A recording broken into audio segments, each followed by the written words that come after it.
Good morning, labas rytas. Good morning, Your Magnificency, Your Excellencies, Ministers, Ambassadors, Members of Parliament, ladies and gentlemen. At the beginning, allow me to remind you of some necessary technicalities. Please switch off your mobile phones and please keep the distance. The speakers are not required to wear a mask. Otherwise, please wear. The event will be delivered in English and Lithuanian. For the translation app, please refer to the leaflets that you've got under the entrance. Now let me begin. We are in the city where history was made. Sometimes heroic, sometimes shameful, sometimes obscured and ironic, because that is what human life is. One can say that history is all about the past. No, it is not. It is all about the present and the future. So let us make a little piece of history here and now. Therefore, let me introduce the host of the event, His Magnificency, Professor Juozas Augutis, Rector of Vytautas Magnus University.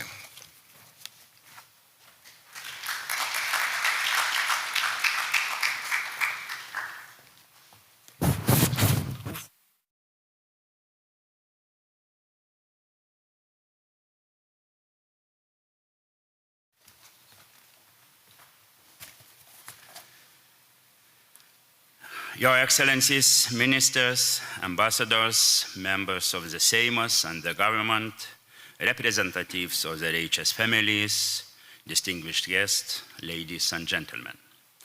I am honored to welcome you here today at a special event, Beyond Duty, Vizos for Life, dedicated to commemorate the year of Chiune Sugihara. What history has proven to us is that the value of certain acts become visible only in the perspective of time, when the present becomes the past and the consequences of our actions form a more or less completed image. The power of presentive enables us to recognize the true heroism.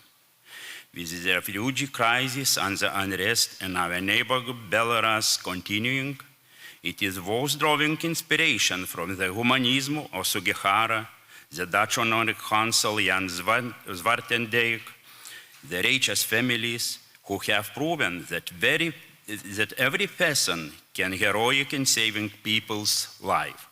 Their examples teach us the importance of the moral compass when making the right decision, require great integrity, and it goes against the official regulations and might result in horrible consequences for both those who have decided to follow their hearts and their loved ones. Looking back, we commend those people doing the right things, but it is more impressive to think that they have carried out their heroic deeds against the backdrop of fear and passivity. Not only they saved as many as 6,000 people, or maybe even more, they saved the future, they saved the humanity.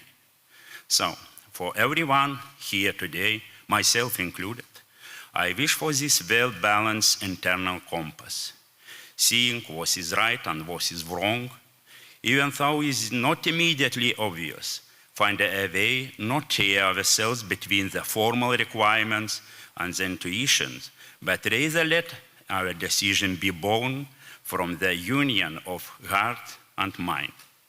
Both Sugihara and Zwartendijk have the same message for today. I am doing everything I can by following my conscience.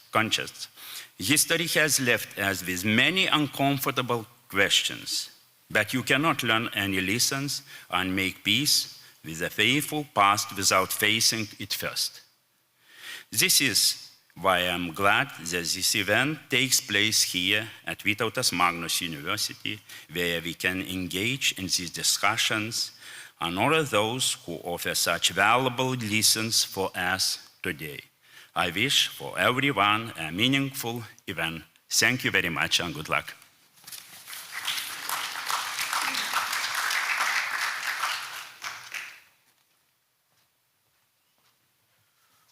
Now allow me to welcome here on stage His Excellency Minister of Foreign Affairs of Lithuania, Mr. Linas Linkevičius.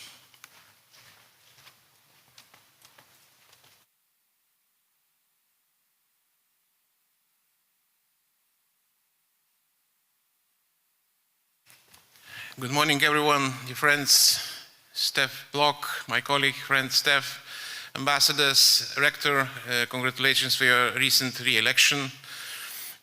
We really value our very strong partnership and really thank you for that, also for the future. This event is supposed to be more crowded. It should be more people, needless to say, but nevertheless it's not important, not most important, this number of people, but it's important what we are feeling. What's our devotion, commitment? And when looking at these four flags, maybe could be questioned what this means. It's not NATO, it's not European Union, it's not United Nations. But this is what connects us today. And connects because of these wonderful diplomats, both of them, Chiune Sugihara, Jan Svanterdijk. And it says that this is beyond the duty. I would say it's above the duty. When you are having your task to represent your nation, needless to say, diplomats has to serve his own nation, to fight for the values, for the interests, and this is obvious. But this is also like doctor, you know, but also like those lifesavers to save life of people regardless what kind of nationality, but this is also duty of diplomat. I would say this model to follow.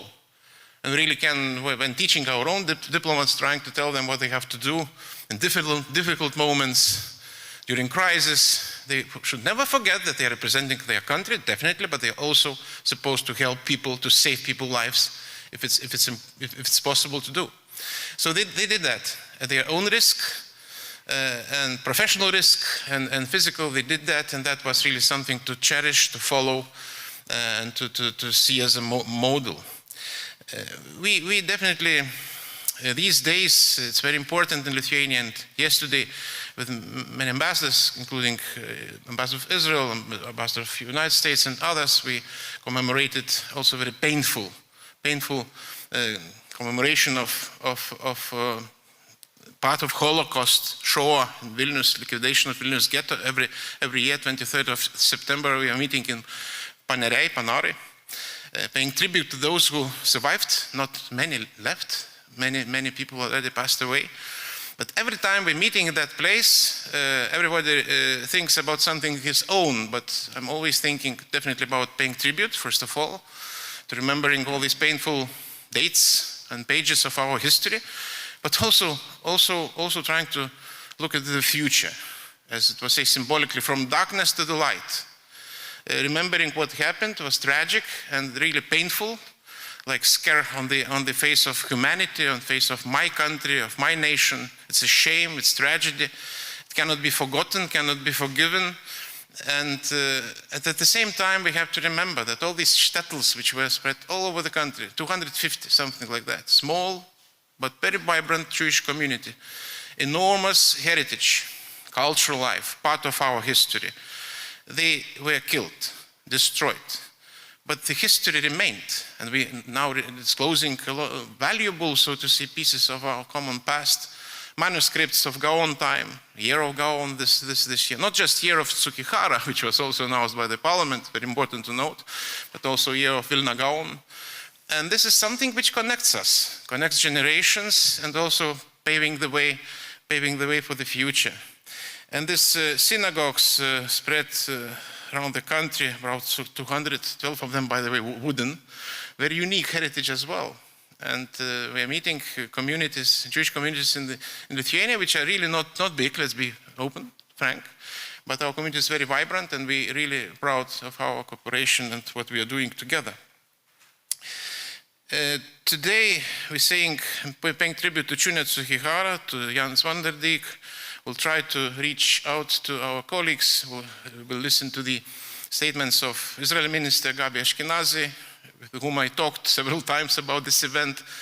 Due to pandemics, everything is now in mess. It's very difficult to organize something, but that was also a very strong connection. I'm really grateful that we will receive also address of Minister of Foreign Affairs of Japan. And this is something to remember and to pay for the future, to learn something from the past, to teach our generations, to be stronger in our resolution, in our commitment. And today we're talking about values. It's also very important. We're talking about values which are not given out of the blue. They're just very important to understand that they have a cost. Sometimes people should fight for these values, sometimes to do that every day, be it freedom, be it life, or be it, so to say, sovereignty, be it independence. So therefore it's not surprising that now we're talking a lot about Belarus. And I know that Steph will meet Svetlana Tikhanovskaya later today. We are discussing and also considering what we can do to the people of Belarus. What we should do in order not to repeat what happened. And again, coming back to Holocaust, it should never happen. Of course, to condemn, to pay tribute, it's very important, and I believe it's a glimpse of hope and really light these righteous among the nations. I'm really proud that more than 900 from Lithuania among them. And we'll pay tribute to 4 families today. Pociai, Kaižauskai, Sturonai, Šimkai, I hope representatives are here. And yet another time we'll remember how it's important to think about that also these days, today. So thank you very much for being able to organize this very important event. I really appreciate those who made possible to come here and really to spend time with us, to think about our common values and future, to pay tribute to those wonderful diplomats, wonderful people whom we really cherish as a model of behavior and as a really model of diplomatic service. Chiune Sugihara, Jans van der Dijk. And let's continue, let's go ahead, let's do our job, let's do what we deserve to do, remembering that there are also code of conduct behavior, and that should always be with us. This compass, so to say, and direction we are driving, that should be always with us. Thank you very much.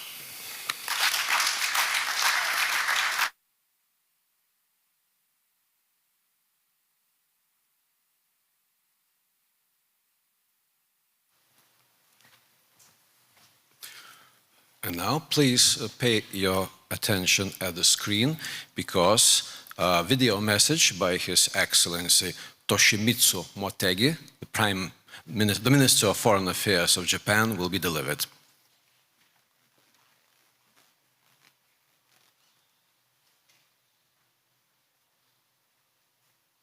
Your Excellency, Mr.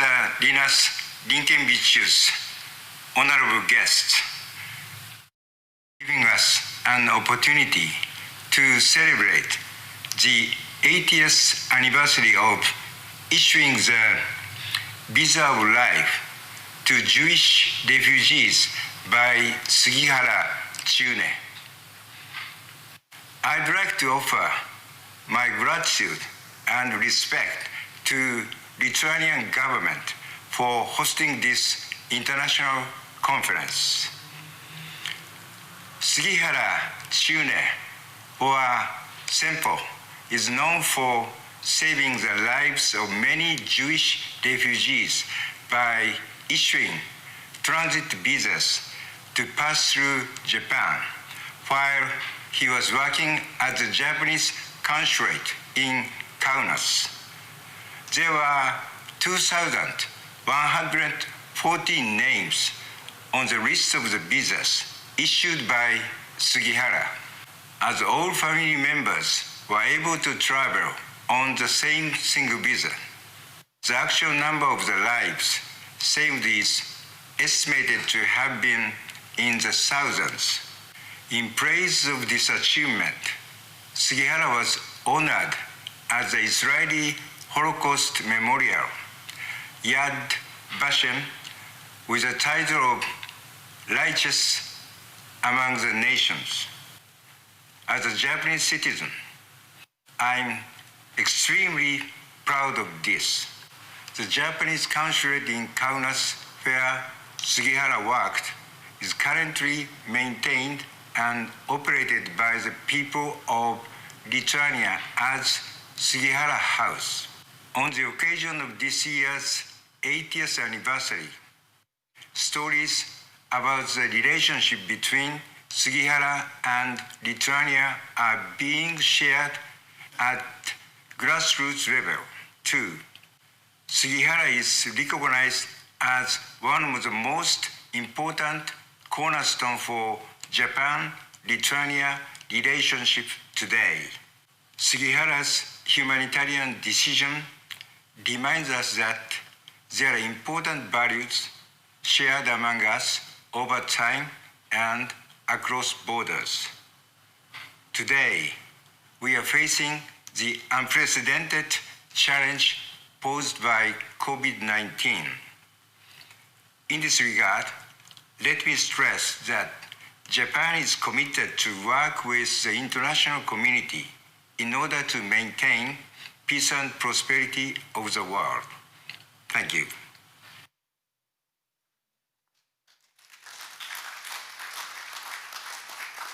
Thank you, Minister of Foreign Affairs of Japan. And now I would like to give the floor to His Excellency Stef Blok, Minister of Foreign Affairs of the Netherlands.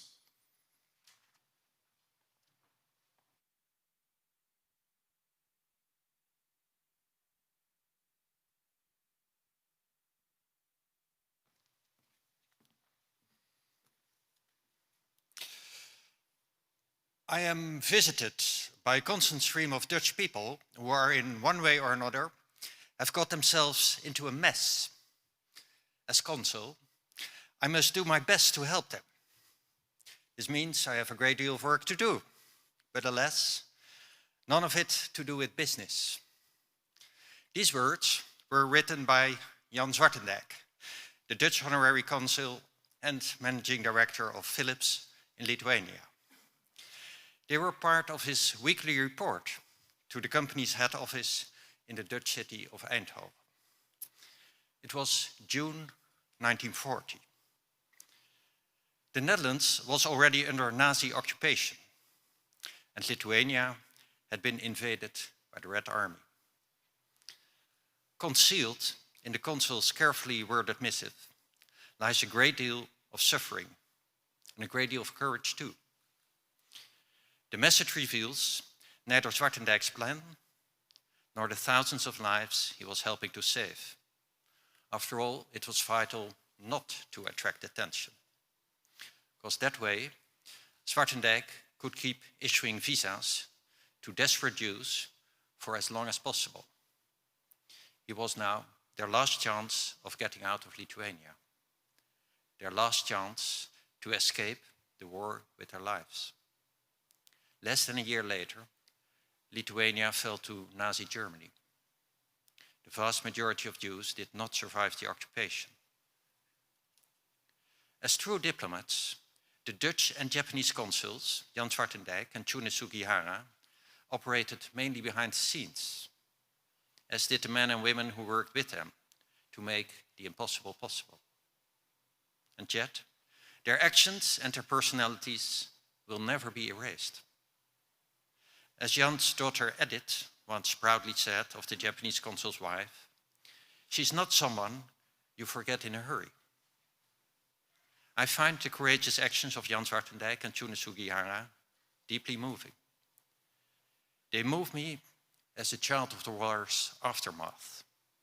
Although I didn't experience the war personally, it was always close by, living in the stories my parents told me. My father and grandmother barely survived their imprisonment in an internment camp in Indonesia. My grandfather perished there. And my great-uncle, Bram Blok, was arrested for helping Jews, died in Neuengamme concentration camp.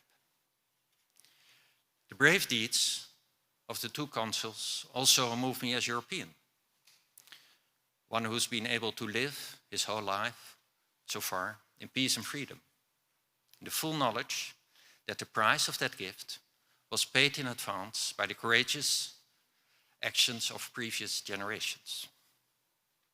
And they move me as politicians who see only too clearly how fragile those hard-won achievements are, and who understands that courage is needed today as well.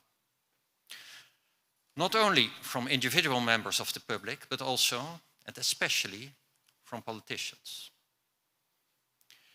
Years before the war, Jan Zwartendijk received a letter from his sister Didi. She wanted to warn him about a cold, bleak wind that was rising in Europe. When Jan confided that he would have preferred to have studied philosophy, she began peppering her letters with quotes, like this one from the Dutch historian Johan Huizinga. Man has been replaced by the masses. Ideas have been replaced by ends. Symbols replaced by programs. Quality by quantity. Depth by breadth. The story of Jan Zwartendijk and Chiune Sugihara gives the lie to this quotation. Against the backdrop of the masses following blindly as tyranny ruled, their story is one of individuals who, in their own unique way, and at great personal risk, dedicated themselves to humanity. It was an extraordinary partnership between two people, at a time when the rule of law had failed, and the world was on the edge of the abyss. These were individuals who sought loopholes in the law only so they could save people's lives. Zwartendijk issued entry visas for Curaçao, and Sugihara issued transit visas for Japan, enabling thousands of Jews to escape from Lithuania via Russia to Japan and beyond. They issued a loophole in the system of international law, not even knowing if it would work. As Jan Zwartendijk said to himself more than once, it's surely impossible, but who knows?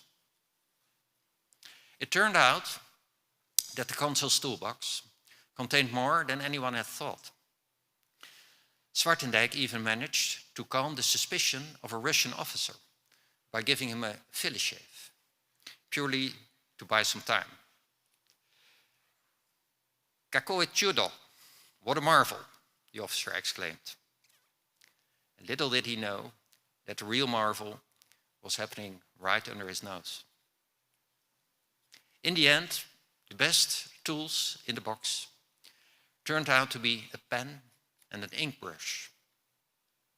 A few times, the Japanese consul telephoned Jan Zwartendijk in panic. He couldn't keep up with all the visas he had to sign because his calligraphy flowed less swiftly than the Dutch consul's pen. And in that microcosm, a single square kilometer of Kaunas, something very special was happening. Two diplomats, one Japanese, one Dutch, working together as one, without ever having met, and jointly striving for justice. It was a high-risk operation.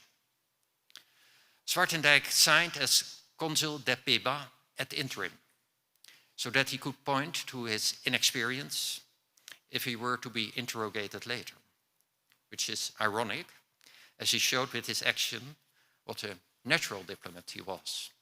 After all, diplomacy is partly about preventing human failure, and that's precisely what these two consuls did. In a world that had given up, their courage saved countless lives.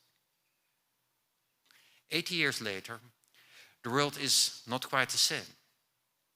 From the rubble of the Second World War, democracies arose. Democracies that rest on structures and treaties designed to prevent human failure. Structures and treaties that should, in theory, be able to do what those consuls did. Structures and treaties that should, in theory, be able to protect individual courage too. And sadly, in practice, this isn't always the case.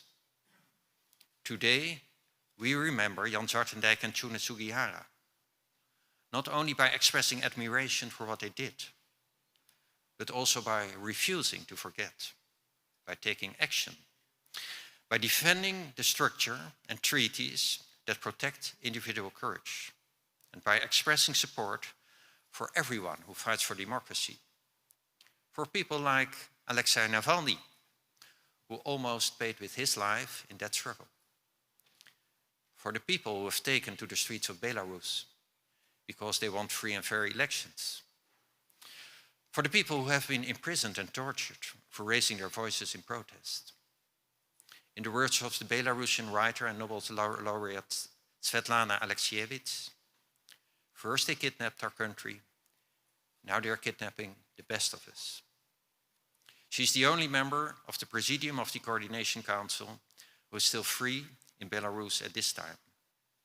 Svetlana is now being flanked by a cordon of diplomats to prevent her from being rounded up too. One of them is the Dutch chargé d'affaires in Minsk, a creative choice from the diplomat's toolbox. We too must gather as a cordon to protect our post-war achievements, our flourishing democracies, our freedom. In 1969, Willy Brandt said, "Dare more democracy." Today, I would like to say, dare to be more like Jan Zwartendijk and Chiune Sugihara.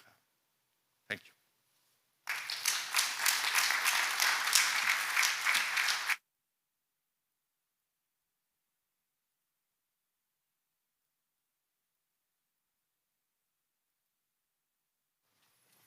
I would use the occasion and address special thanks to His Excellency Stef Blok, who has made it in person, and despite the complicated travel conditions, I know that he has to leave before the end of our event, so we wish you a safe travel home. Thank you very much for being here. Now on to the address by His Excellency Gabi Ashkenazi, Minister of Foreign Affairs of Israel. And to deliver his address, I would like to invite here on stage His Excellency Ambassador of Israel to Lithuania, Joseph Levy.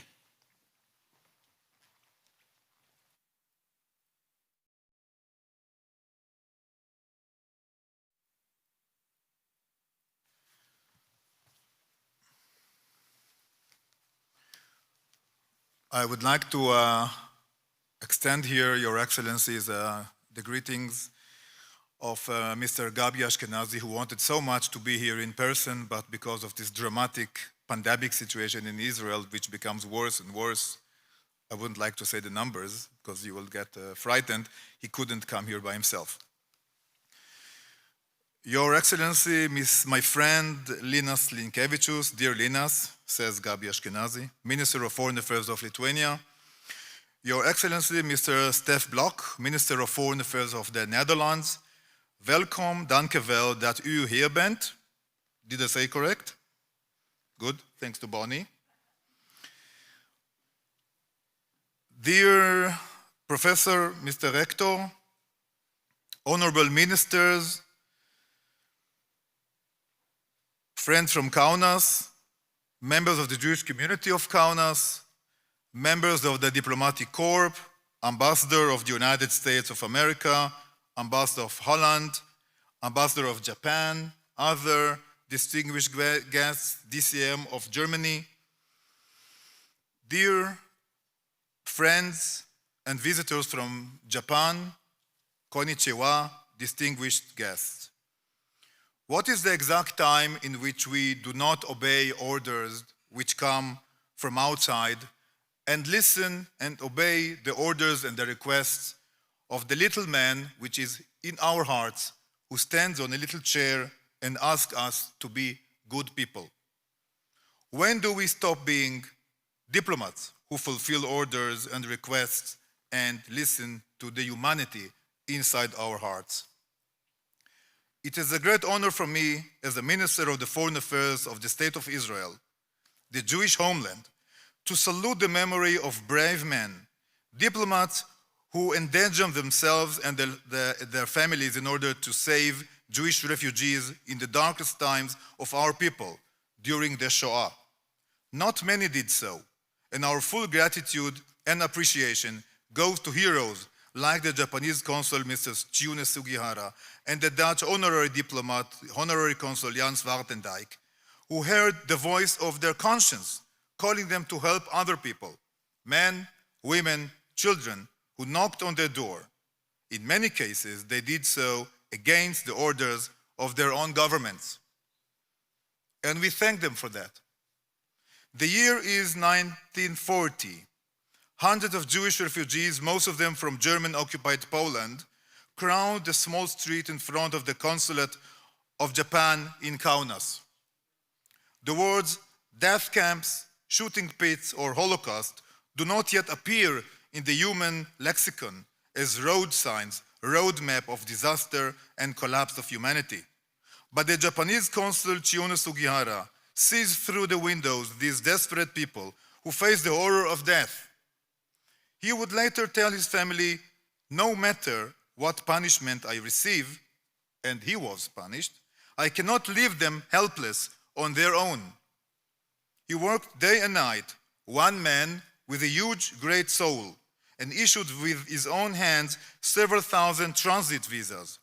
At the same time, another noble diplomat, the Dutch honorary consul of Philips business world, Jan Zwartendijk, had issued thousands of visas to the Dutch Antilles and Curaçao, a destination which no one of the refugees was really wanted to reach, but which enabled them to get transit visas to Japan, visas for life. Thanks to these visas, thousands of Jews managed to escape overseas to faraway Asia, thus saving themselves from certain death during the impending German Nazi occupation. You are well acquainted with the ancient Jewish saying, he who would save one soul as if he saved the entire world. The Japanese consul Chiune Sugihara and the Dutch diplomat Jan Zwartendijk saved the whole world. And for that we say to this day, thank you. We also thank the Lithuanian government, dear Linas, says Minister Ashkenazi, for its sincere and ongoing efforts to remember this act of rescue, as well as the wonderful Lithuanian Jewish culture that flourished in beautiful Lithuania, the land of Yiddish and Hebrew, whose Jewish population was almost 10% until the Holocaust. Tens of thousands of Jews also lived here in Kaunas, the city of Andrius Kalindra, who is also sitting here. More than a third of Kaunas' population used to be Jewish. The Jewish poet Leah Goldberg was born here and immigrated later from here to Tel Aviv. All her life she was longing for her hometown and wrote about its beautiful river and the forest and the fields and the quiet. In her poems, almost all Kaunas Jews were murdered, whether in the ghetto itself, not far away from here, in barbaric pogroms, or at the horrific murder site, the 9th Fort, at the entrance of the city. That too is a part of our story. Our history book also includes dark and painful chapters of persecution and murder, and they too must be not forgotten. We live today in the year 2020. But the past, as the rector said, never leaves us. It follows us. We carry in our hearts the pain and the aspirations of the previous generations. I would like to thank the host and the government of Lithuania for this meaningful event, which folds together our eternal gratitude and respect for true heroes, Lithuanians, those Lithuanian families which are going today to receive the Yad Vashem medal for saving Jews, Dutch, Japanese, who risked their own lives because they treasured the lives of other human beings. Thank you very much. Gabi Ashkenazi, Minister of Foreign Affairs of the State of Israel.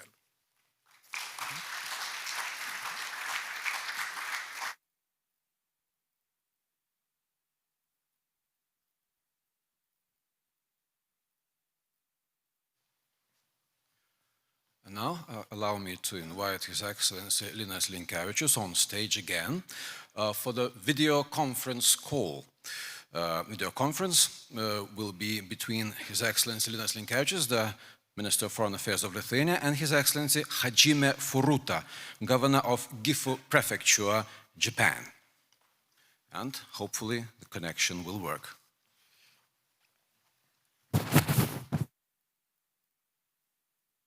let's hope it works. You never know. Yes, we are on. Mr. Governor, Furuta-san, do you see me? Do you hear me? Yes, I hear you. I'm here. So good to see you. So good to see you. So, thank you for opportunity to have this video conference, at least short conversation, in the presence of not very big but very frank and very friendly audience, where we really paying tribute to Čijunės Sugihara, also paying tribute to Jans van der Dijk, Consul from Netherlands. They were working at the same time, issuing visas for life. And that's exactly something what we'd like to symbolize, and this bridge and connections in this VTC getting us closer. And I also recalling my visit to Japan, and also your province, your province, Gifu province, and also Yaotsu, native town of Chiune Sugihara. So I'm really grateful for this opportunity to reiterate our great respect to our bilateral relations, to relations between Lithuania and Japan, and also for common values, common, so to say, past, common history, how they're cherishing past, but also making bridges for the future. So, Furuta-san, maybe you would like to say something, because audience would be willing to hear from you. Okay. Your Excellency, Linas Linkevičius, Minister of Foreign Affairs of the Republic of Lithuania, Your Excellency, Toliau, Minister of Foreign Affairs of the Netherlands, distinguished guests, ladies and gentlemen. First of all, I'd like to thank Your Excellency, Linas Linkevičius, for a wonderful address and warm comment for us to carry our friendship of Lithuania and history picture further. I'd like to express my heartfelt congratulations at the outset of this amazing event to embrace the theme of Čijunės Sugiharos, Visa for Life, as we commemorate the year of Sugihara 2020, which is the 120th anniversary of his birth, and also the 80th anniversary of the Visa for Life. I'm also deeply honored to have been asked to take part in this meaningful occasion. It is a great pleasure for me as governor to take pride in representing Sugihara's native place to Japan.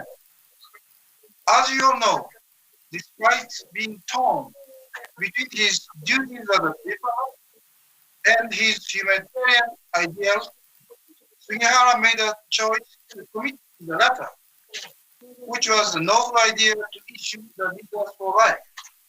These visas find their origin in connection to the QSO visas issued by Jan van der Dijk, the acting consul of the Netherlands at that time.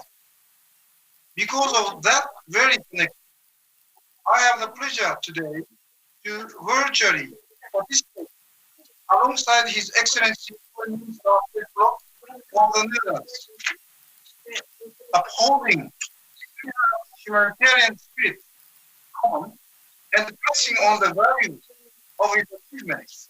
Both Gifu Prefecture and the Republic of Lithuania have been able to strengthen their mutual ties, being the home of Sugihara, and the other one being the place of origin for visas for life. And during these years, the Lithuanian government extended its kind cooperation, and His Excellency, Minister of Foreign Affairs, has helped to build a firm foundation by setting up the honorary consulate of the Republic of Lithuania in Gifu. Thanks to these, we are seeing various developments in diverse areas, such as a friendship agreement between Yaotsu town and Kaunas city, the exchange between Gifu University and Vytautas Magnus University, the mutual visit of business mission delegations, mutual events in parallel like Sugihara Week, Lithuania Now, and Now Japan, and even a technical assistance in our request to learn about classic swine fever control measure. And one more special honor for us was having the official visit of His Excellency, President Vytautas to give Russia. The President graced us with his message, wishing everyone peace and harmony. He also said that the great humanitarian deeds of Sugihara made Gifu Prefecture and the Republic of Lithuania into the best of friends. I cannot agree more. This commemorative year, unfortunately, our events are carried out separately for the time being. But as soon as the situation allows us, we hope to have more direct collaboration with each other. And I personally look forward to visiting Lithuania again. The world we live in today is seeing a rampant spread of threat to human lives and peace, such as indiscriminate terrorist attacks, refugee crises due to ethnic conflicts and other causes, and also the COVID-19 pandemic. Now is the time for us to once again learn from and reflect on Sugihara and his thoughts, determination, and action. I firmly believe upholding such values will contribute globally to lead our future world into a better direction. We, in Gifu Prefecture, also hope to do our part to work together with all of you. I hope this wonderful meeting will be another big step going forward. Thank you very much for your kind attention. Arigato, Furuta-san, for your remarks. Thank you really very much for this conversation, video conference, and looking forward for your visit, looking forward for our meetings, and thank you very much. Arigato. Thank you, Mr. Thank you. こうして交流を続けていきましょう。ありがとうございました。今後とも続けていきましょう。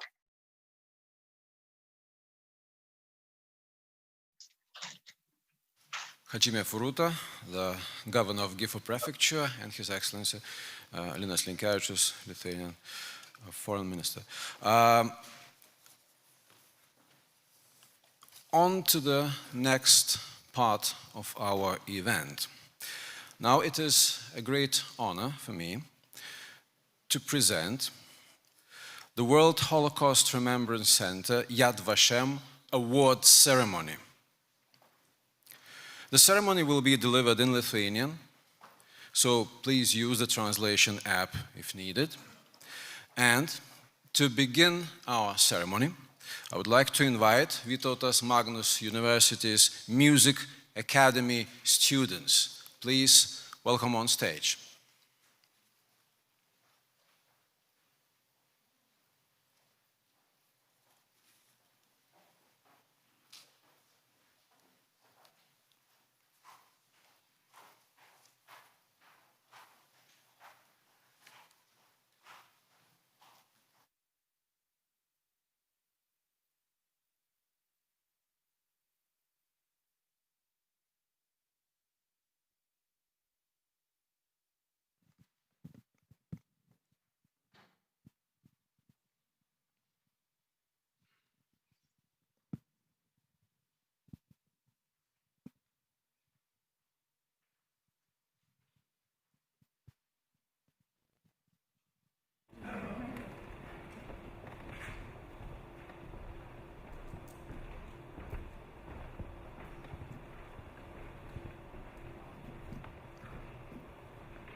silently, tyliai, was performed by Vytautas Magnus University Music Academy student Agnė Čepaitytė, Professor Tomas Ladiga class, and accompanied by Natanas Bairakas. Thank you very much. Now I will go on in Lithuanian. Šios lopšinės žodžiai buvo parašyti Vilniaus gete ir apdainuoja tragiškus įvykius Paneriuose. Garbūs svečiai, ekscelencijos ir pasaulio tautų teisuolių artimieji. Šiandien Izraelio valstybės ambasada Yad Vashem įsteigtus pasaulio tautų teisuolių apdovanojimus įteiks 4 šeimoms, iš viso 8 asmenims, kurie Antrojo pasaulinio karo metais, rizikuodami savo ir artimųjų gyvybę, gelbėjo žydus nuo mirties. Deja, nei vienas iš jų nesulaukė šių dienų. Apdovanojimus priims teisuolių artimieji. Kviečiu į sceną tarti sveikinimo žodį Izraelio valstybės nepaprastai įgaliotojai ambasadorių Lietuvai Josef Levi. Josef Levi, please welcome on stage.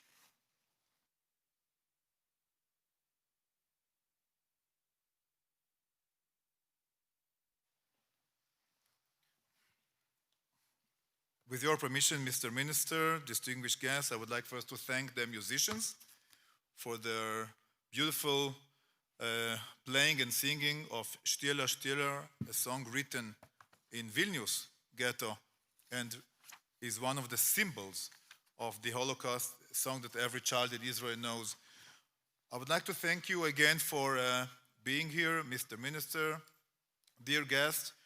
I would like also to thank the dear Ambassador of Spain for being here. It's a great pleasure. My friend, Ambassador of Romania. I see also Ambassador Jacek Chodorowski of Poland, who was ambassador in Israel as well, and is also here with other distinguished guests. Ambassador of Hungary, if I see correct from distance. I would like to thank again the university for hosting us and for you for being so sincere and kind and be here. So once again, Honorable Mr. Minister Linkevičius, a dear friend and a defender of the truth and history, Ambassador Kamaitis, Ambassador Junevičius for doing so well for us, the one and only Diana of the Foreign Service, who soon will depart. I shouldn't speak about that. Dear Bertas, who also soon will be very close to Israel, I hope also by heart, and I'm sure of that. Dear friends, friends of the Jewish community in Kaunas, friends from the Jewish community in other places, from Vilnius. I do not see Faina here, maybe I do. She will come. But foremost you, dear family members of great and noble Lithuanian families, heroes who demonstrated such a huge act of bravery and humanity during the darkest period in Europe, the Shoah. We are here today to salute you. Indeed, it was a total darkness, almost. Since the Nazi German occupation in June 1941, all Jewish communities in this beautiful country, Lithuania, went through horrible torture, humiliation, and cruel death, executed by the Nazi Germans, but also by their local collaborators, and in many cases, and this is very, very sad, by the neighbors themselves.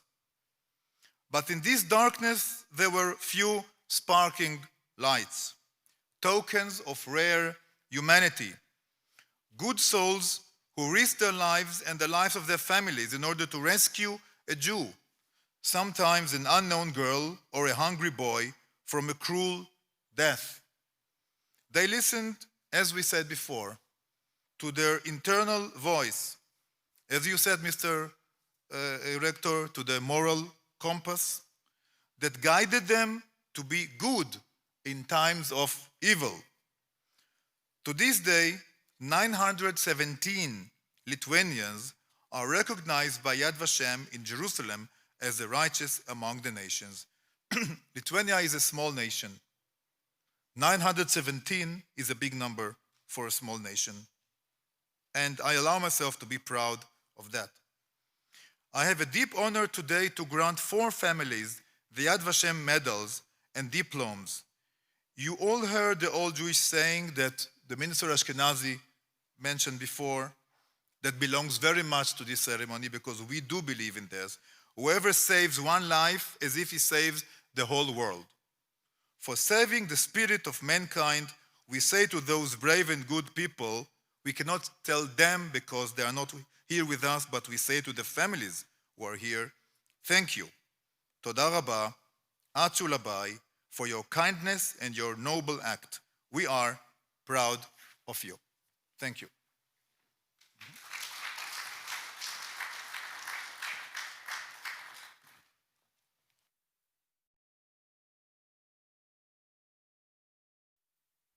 Aš labai trumpai išversiu ambasadoriaus kalbą čia susirinkusiems pasaulio teisuolių artimiesiems, kreipdamasis į jų ekscelenciją ministrus, kolegas ambasadorius tiek Lietuvos, tiek ir užsienio valstybių.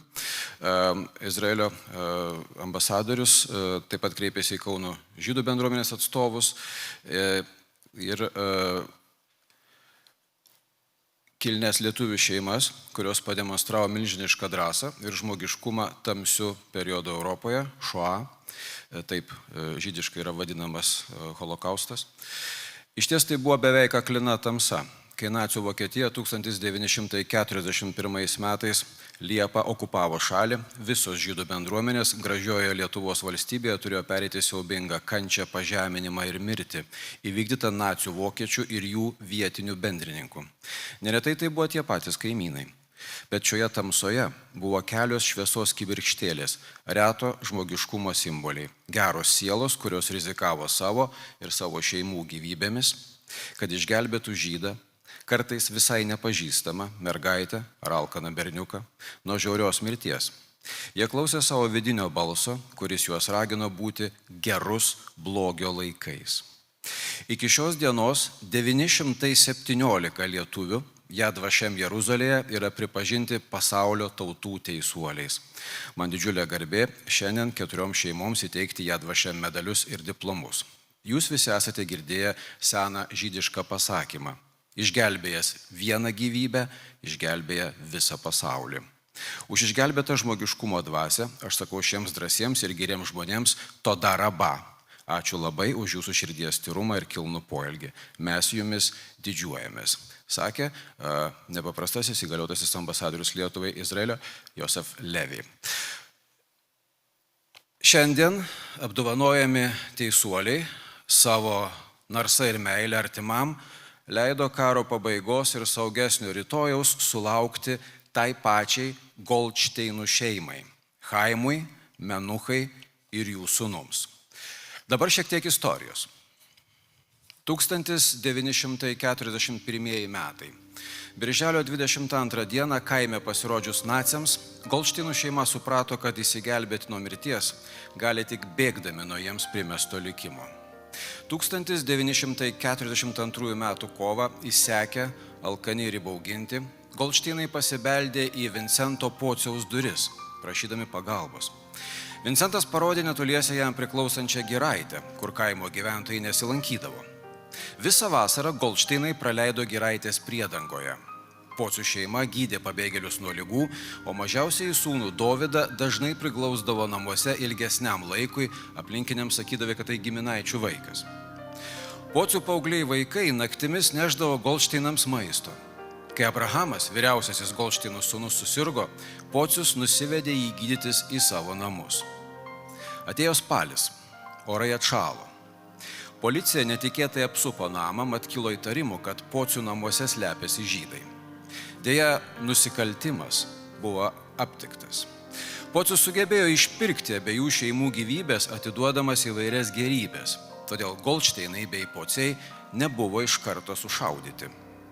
Visgi Vincentas kartu su Goldšteinais buvo išvežtas į kalėjimą, iš kurio Pocius namo grįžo tik po 2 mėnesių kančių. Goldšteinų šeima iš kalėjimo tą kartą ištrūko tik Chaimo sumanumo dėka, įtikinant vadą apie tariamą paslėptą aukso skrynutę. Yad Vashem pasaulio tautų teisuolio medaliu ir garbės raštu apdovanojami Petronėlė Pocienė ir Vincentas Pocius. Vincento ir Petronėlės apdovanojimus kviečiame priimti jų šeimos narius. Prašau į sceną.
Ačiū labai.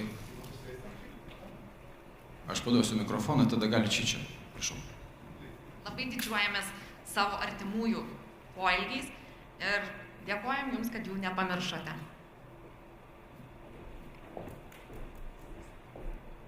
Jūs? Aš irgi didžiuojuosi labai savo seneliais, kurie rizikavo savo vaikų ir savo gyvybėmis, gelbėdami kitų tautų žmonių žydų gyvybės.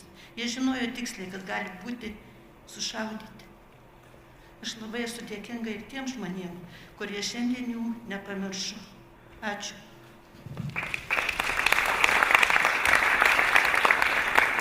Ačiū.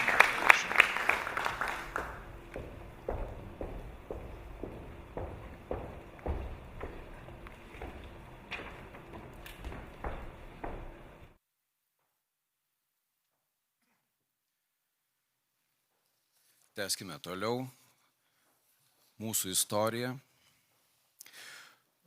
Goldšteinų šeima privalėjo vėl slapstytis.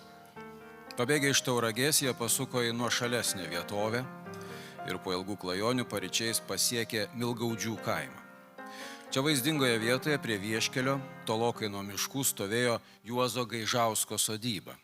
Būtent į šias duris nelaimėliai paryčiais pasibeldė ir jos buvo atvertos. Juozas Jokūbas Gaižauskas savo prisiminimuose rašė. Atvyko Goldšteinas, jo žmona ir kokių 3-5 metų sūnus. Kadangi brolis mokėsi Eržvilko gimnazijoje ir gyveno pas tetas, mane tai pradžiugino. Mes šį vaikutį turbūt saugumo sumetimais vadinome Jonuku. Visiems kaimynų vaikams sakydavau, kad Jonukas mano pusbrolis, atvykęs iš Eržvilko. Greitai mudu susidraugavome ir aš tapau jo angelų sargu. Pamenu, patikimi žmonės mums pranešė, kad vokiečiai darys kratą. Atrodo, buvo pavasaris ir Šešuvės upė buvo ištvinusi. Reikėjo skubiai slapstomą šeimą išvežti pas patikimus žmonės. Bet visi buvo už Šešuvės upės. Tada tėtis ryžosi. Pasikinkė 2 arklius į šventinę brikelę, ant paskutinės sėdynės susodino abu Goldšteinus, ant jų kelių padėjo suviniotą Jonuką. Buvo vaizduojama, kad vežamas į Gaurės bažnyčią krikštyti vaikas. Ir dieną per Gaurę pro pat policijos ir vokiečių nosį nuvežė nelaimingosius ten, kur reikėjo. Baimėje buvome visi, bet viskas baigėsi laimingai. Pasirodė, kad mes nebuvome apskusti, o vokiečiai atvykę į kaimą domėjosi tik gyvuliais. Jadvašiam pasaulio tautų teisuolio medaliu ir garbės raštu apdovanojami Juozas Gaižauskas ir Stanislava Gaižauskienė. Juozo ir Stanislavos apdovanojimus kviečiame priimti šeimos narius.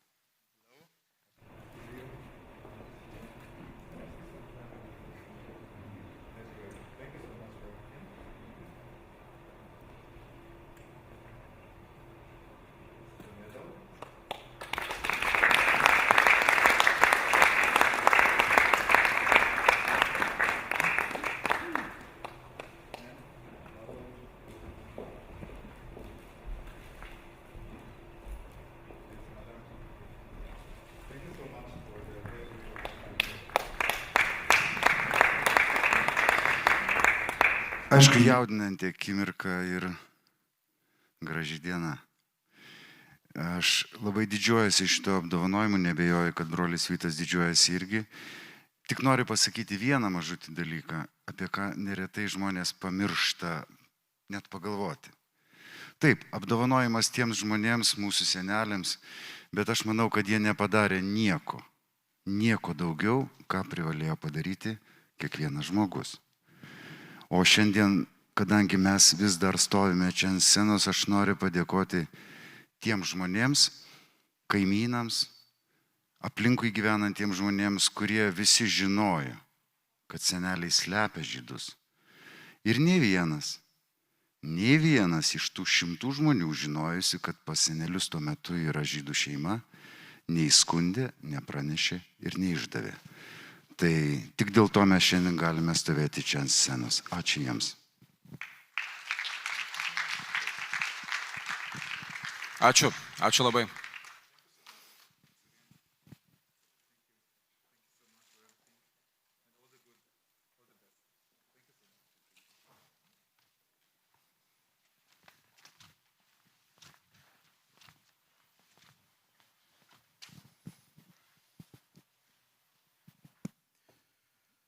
Tęskime toliau mūsų istoriją. Buvo žiema, labai snigo pūstė, buvo labai šalta. Naktį kažkas pabarškino į langą. Juozas Sturonas atsikėlė, paklausė, kas ten beldžia. Ar nepažįsti, tai aš, berkiukas. Taip Goldšteiną vadino tame krašte. Juozas Sturonas iš karto suprato, juodu buvo pažįstami dar Lietuvos laikais. Aš ne vienas, Juozai, su visa šeimyna, pasakė Goldšteinas, kai jam buvo atvertos durys. Sturonų namas buvo didelis, labai senas, medinis, vidinė siena buvo prikimšta spaliu, kad būtų šilčiau. Jau rytojaus dieną Juozas Sturonas išėmė iš sienos spalius, padarė slėptuvę. Kai pamatydavo, kad kas iš kaimynų ateina, Goldšteinai sulyzdavo į tą slėptuvę. Pirmą kartą atėję pas Sturonus, Goldšteinai išbuvo apie 1 savaičių. Tačiau, netikėtai užklupus kaimyniai, jiems teko išeiti. Vėliau Goldšteinų šeima grįžo ir atsivedė dar vieną žydų šeimą. Vyresnįjį Goldšteinų sūnų, kurį vadino Antanėliu, slėpė ir Palionės bajorinienės Sturonienės brolis Pranas Tarvainis. Jie dvašiam pasaulio tautų teisuolių medaliu ir garbės raštu apdovanojami Juozas Sturonas ir Palionė bajorinienė Sturonienė. Juozo ir Palionės apdovanojimus kviečiame priimti jų šeimos narį.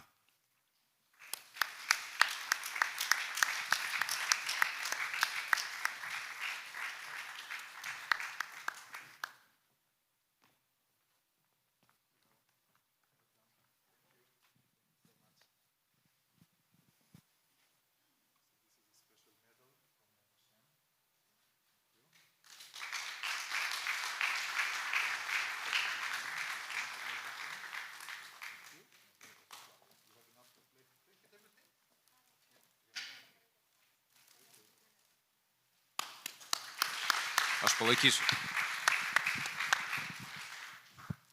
Aš manau, seneliai danguje džiaugiasi ir dėkoja už tokį nuostabų renginį.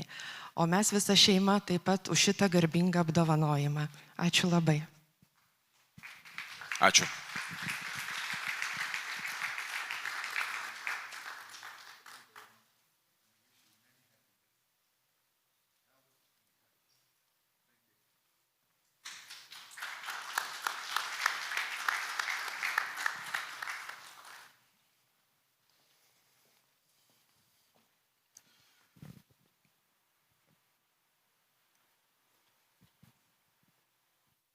Ir paskutinė 4 mūsų istorijos dalis.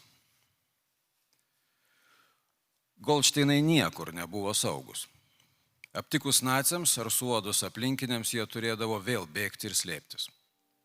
Kiekvieną dieną kovodami su į nugarą kvėpuojančia mirtimi jie išgyveno tik geraširdžių žmonių pagalbą.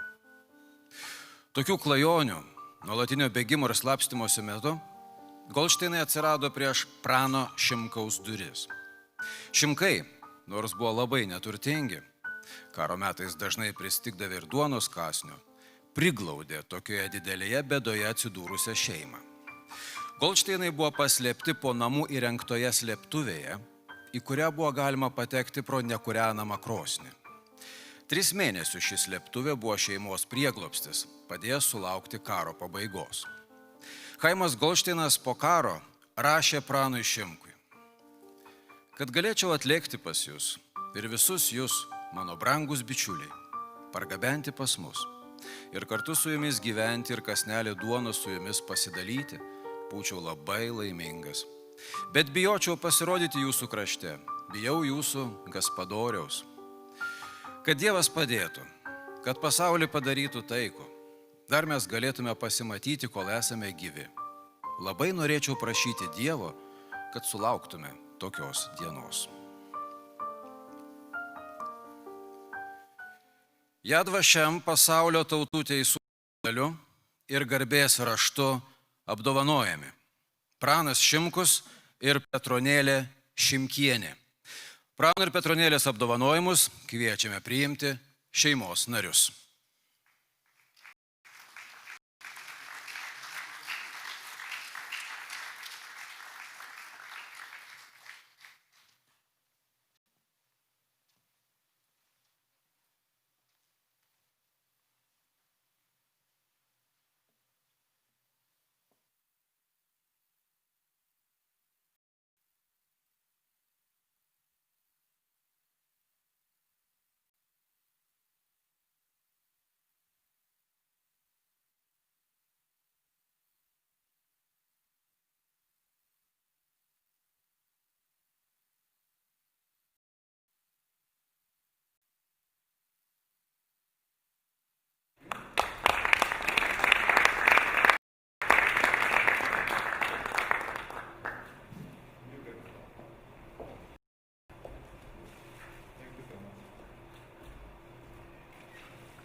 Mes anūkai didžiuojame savo senelių narsa ir drąsumu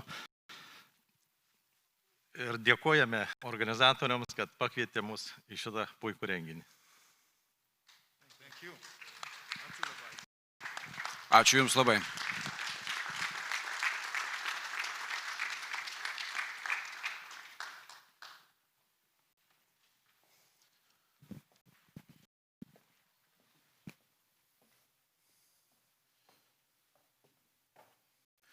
Thank you, Mr. Ambassador. Ačiū Jums labai. And I would like to thank Rytis Zamkauskas. Did I say correct? Yes. Why not Cohen? It's much more simple. For his great moderation. And I would like to thank you for being here. Do I see Mr. Jakas from the Jewish community here? Do I also see Mr. Beirach here with the mask? So with the mask, we don't see each other, correct. So welcome.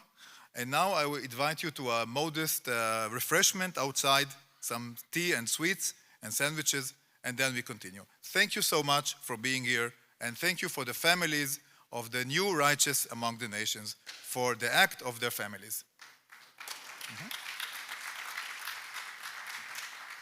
O prieš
Thank you. It was a wonderful piece of music. Aistė Pipiraitė, profesorius Raimondas Butvila class, and Natanas Bairakas, professors Donaldas Rachis class, Vytautas Magnus University Musical Academy. And now on to our refreshments provided by Israeli Embassy, and I would like to invite you back to this hall again at 11:10 because we have very interesting and very tightly scheduled symposium. See you there.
Okay, welcome back.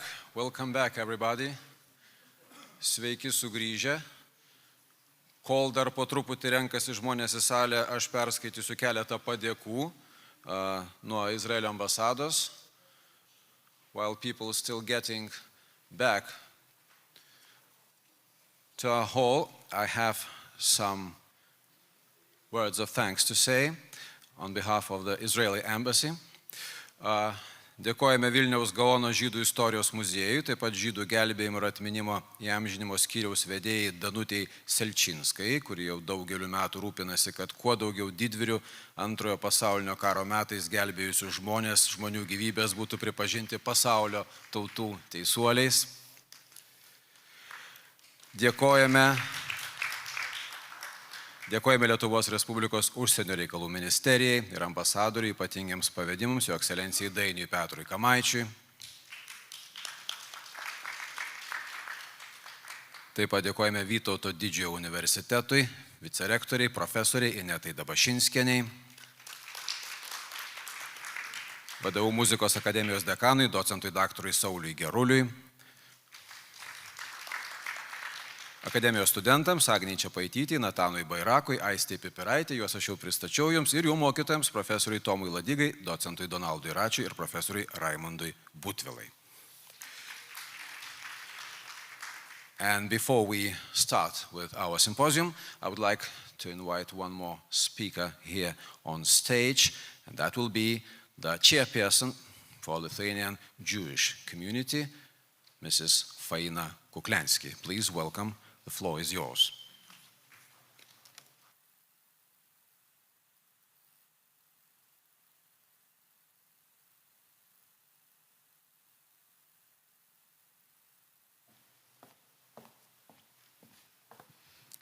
Dear ladies and gentlemen, first of all, I'm very sorry that I was too late. Somebody wrote me another address and I was taken to another place.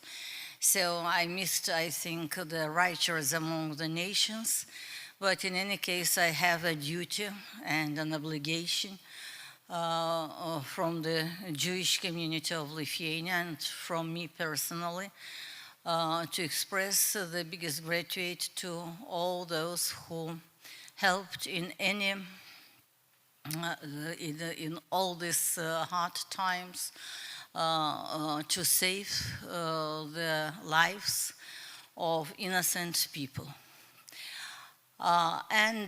Because I am too late and I have to be very short, so I would like just to touch 2 points. Besides that, I want to say that we are always we have an obligation against the people, the righteous among the nations, and we'll help their families so much as we can. But now I want to say a few words. This year was dedicated to the history of Lithuanian Jews, to Gaon Vilna and Sugihara. Talking about Sugihara, we shouldn't forget Mr. Zvanderdijk. I think that I haven't heard their speeches before, but I'm sure that somebody mentioned Mr. Phillips, Mr. Zvanderdijk, the Dutch honorary consul, who, the same as Sugihara, gave visas to Kurosawa to their own territory. And sure, for me, it's very important that during these times, then the Jews haven't had any rights at all. These people and people like them, they did something, they did a crime actually to help the Jewish people. And we have to understand it, and we have to remember it all our life. I want to say that we are in very good relationship with Sugihara's families, those who are living in Japan, and the son who lives in Antwerp. Also, we are in very close relationship with Zvanderdijk family, with their children. There are two not very young people who are coming time to time. Also the survivors who are coming from Israel and even from Australia. We have special evenings even for these people, and we gathered a lot of historical research material which we presented to a person in the Netherlands who is writing a book about Zwaanderdijk. And the last what I want to say, you have to pay your attention. Who were the survivors? Mr. Zwaanderdijk, yes, he rescued people from Telšiai yeshiva. Some of them were Lithuanians. But mostly they were Polish refugees. In Lithuania, as you know, at that time was even a ministry created for the refugees, and the Lithuania government couldn't settle all these claims, and that what the refugees asked to get any permission to stay here in Lithuania. But pay attention, Lithuanians who were living at the same time, Lithuanian Jews, I mean, who were living at the same time residing in Lithuania. They did not apply to Sugihara or Zwaanderdijk. There are very seldom cases when the Lithuanian Jews applied. And I want to stress it. The Lithuanians who were living here in Lithuania, Lithuanian Jews who were living here in Lithuania, they trusted their country. They were fighting for their independence. They trusted their country. They trusted their neighbors. And they couldn't believe that in Lithuania can happen that what happened.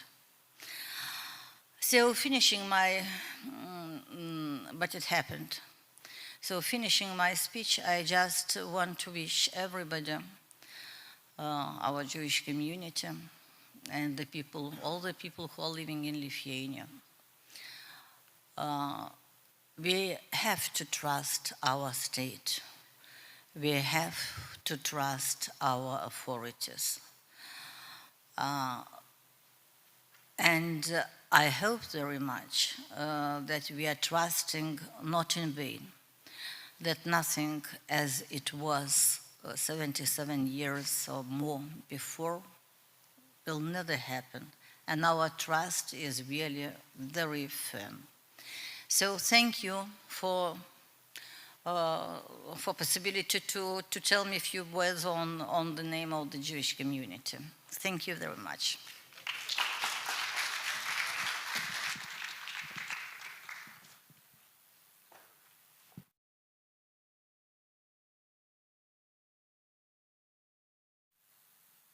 Sveina Kukliansky, a chairperson for the Jewish community of Lithuania. Welcome to a symposium part of a high-level diplomatic event to commemorate the year of Sugihara 2020. In the upcoming 2 hours, we will have 12 participants from 9 countries and 3 continents and time zones varying from early morning to late night. So the majority being with us by means of video conferencing. So please have patience and allow some possible changes in the program due to technical complexity and connection issues that may occur. The first contributor to our symposium, and that will be delivered by video message, is the Honorable Zvi Hauser, Chair of Foreign Affairs and Defense Committee of the Knesset of Israel. Please pay attention to the screen.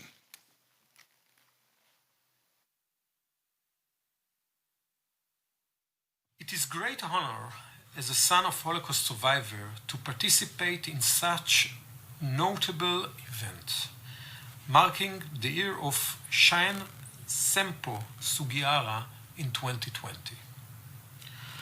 Who is to say how one will react when the bell of history tolls?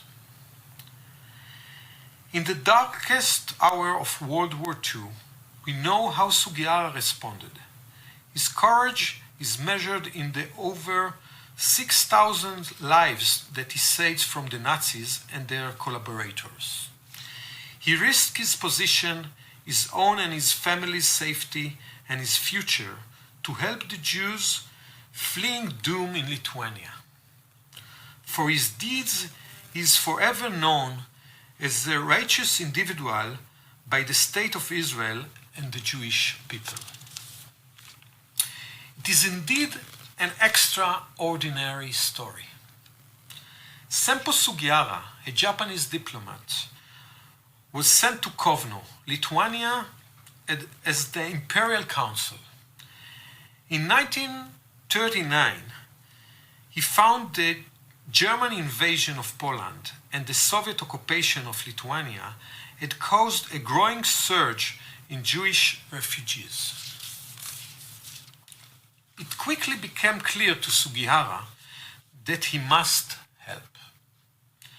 When he did not receive approval to do so from Japan's Ministry of Foreign Affairs, he acted on his own. In 1940, issuing his first transit visit via Japan to the Dutch island of Curaçao. It is said that he continued to issue visas for life to Jewish refugees even as his train was departing Kovno after being removed from his post by the Japanese government. Sugihara's courage set in motion a chain of humanity, Japanese individuals acting on their own to help the Jews along their heroic journey. Perhaps the greatest example of this chain is a man named Setsujo Kotsugi, Japan's only scholar of a classical Hebrew who helped the refugees once they reached Japan's on countless occasions. Most important, at great risk to himself and his family, he successfully obtained the approval of local authorities and the foreign minister himself to extend the visas from 2 weeks to many months. This precious time was essential to ensure safe passage beyond Japan. The Jews who encountered this man never forgot him. It is most fitting that on the occasion of the year of Sugihara, we recognize that he enabled story that came to encompass extraordinary Japanese people whose morality would not allow them to stand by in the face of unspeakable human suffering. As is so often the case, for Sugihara himself, the price of heroism was high. Upon his return to his country in 1946, Sugihara was dismissed from the foreign service. He became persona non grata. Yet, happily, in more recent years, Japan has come to embrace Sugihara. This process began in many ways in 1985 at Yad Vashem, when he was recognized as righteous among nations. Until then, his deeds were not widely known, except to the Jews he saved. For them, he was the Japanese Schindler. Allow me to say this. On behalf of the Holocaust survivors and the State of Israel, I would like to thank and commemorate the memory of Sempo Sugihara, a man who displayed monumental bravery and risked his life for the sake of what was right.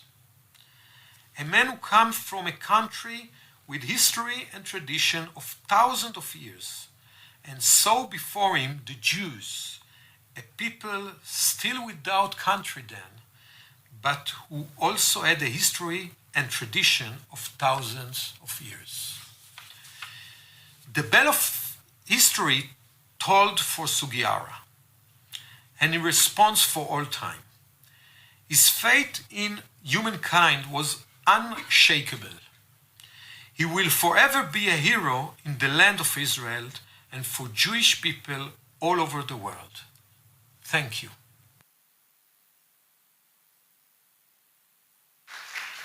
The Honorable Zvi Hauser, Chair of Foreign Affairs and Defense Committee of the Knesset in Israel. The next contributor I would like to give this floor to is His Excellency Dainius Junevičius, Ambassador at Large for Relations with Jewish Communities, and he is from Lithuania and present here. And the title of his contribution will be Refugees in Lithuania in 1939-1940 between Nazi Germany and the Soviet Union.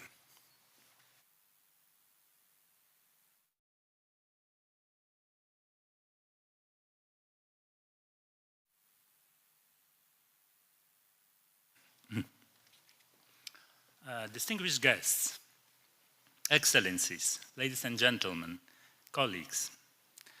Various people, including my colleagues as well, often ask, are there no individuals in the Lithuanian diplomatic service worthy of the title of righteous among the nations, who would have gone above and beyond the call of duty in their work to save the Jews?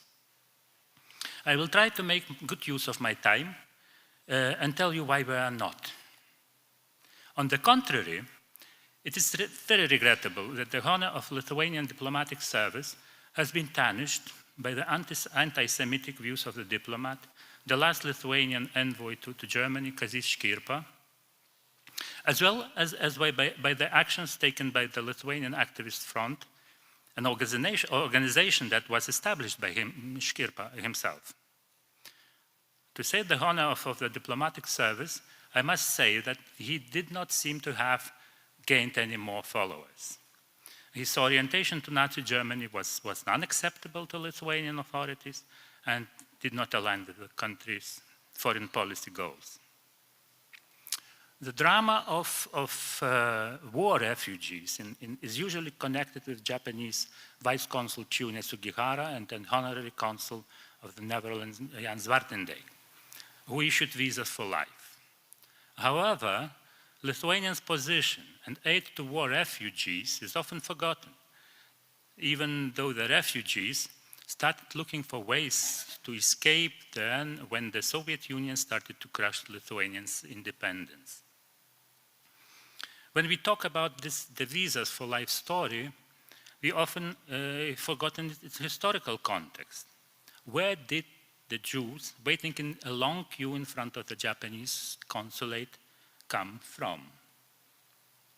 It is obvious that the history of visas for life did not start in 1940, but in the summer of 1939, then a pact between Nazi Germany and the Soviet Union was concluded. Poland became the first victim of the pact. It was attacked by Germany on the 1st of September, while the Soviets invaded the country 16 days later. Then the war breaks out, Lithuania declares neutrality. What is happening in Lithuania's neighborhood? Polish refugees, civilians and military who fled from the Germans flooded the territories of Lithuania and eastern Poland, and thus the Vilnius region. On 10th of October 1939, the Soviet Union ceded Vilnius and its region to Lithuania. But during the short occupation of Vilnius region by the Soviets, the occupation authorities ravaged the land and deported 25,000 Polish citizens, Poles and Jews. When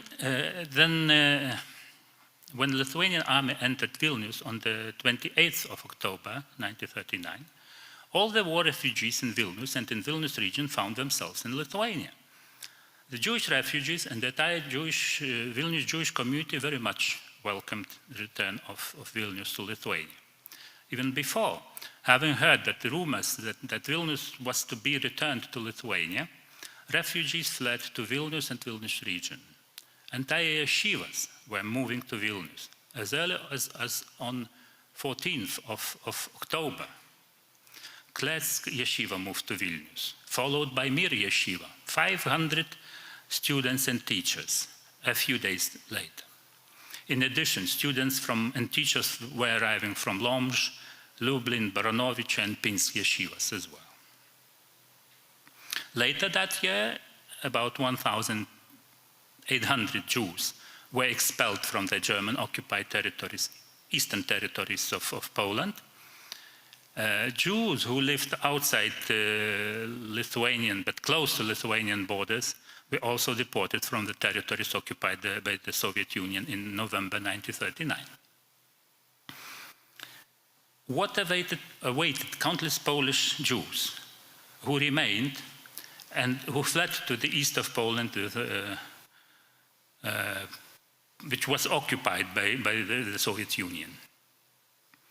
The Soviet administration began to liquidate religious, Zionist, and other Jewish organizations, numerous party activists, even communists.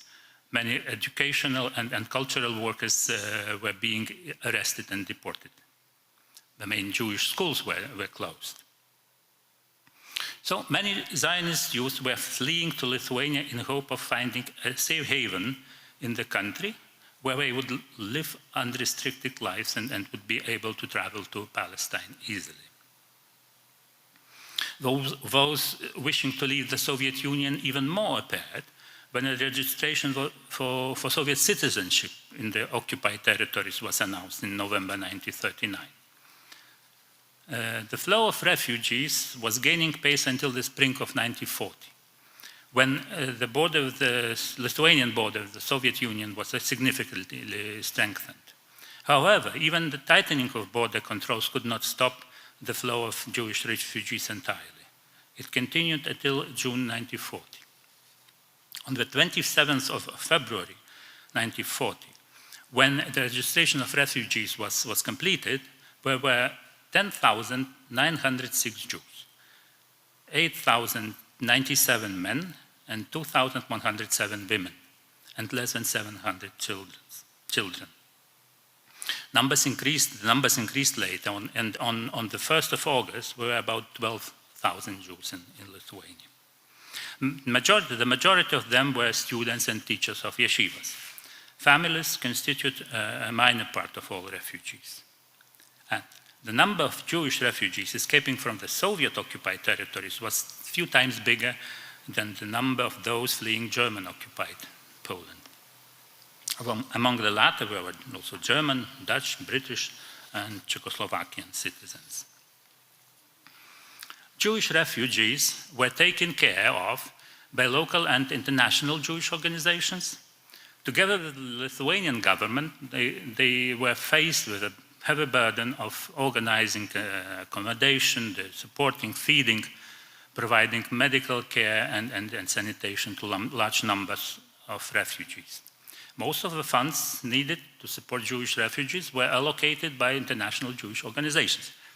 But at the end of 1939, the Lithuanian government decided to allocate 30% of the amount received from abroad from the Lithuanian treasury. So by May 1940, the Lithuanian treasury had paid 1.3 million liters for the needs of Jewish refugees.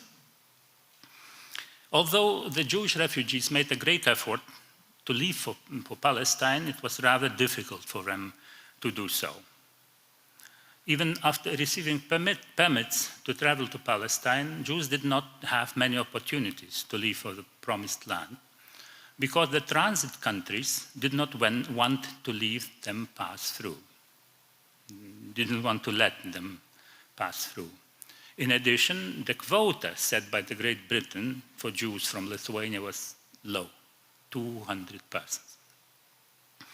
At the end of 1939, Lithuanian diplomats asked the governments of England, the United States, Argentina, Denmark, Sweden, and Norway to receive refugees. However, their efforts were futile. In April 1940, the Lithuanian envoy to Moscow, Ladas Natkevičius, reached an agreement with Anastas Mikoyan, a member of the Communist Party Politburo, that 5,000 Jews would be allowed to transit to the port of Odessa.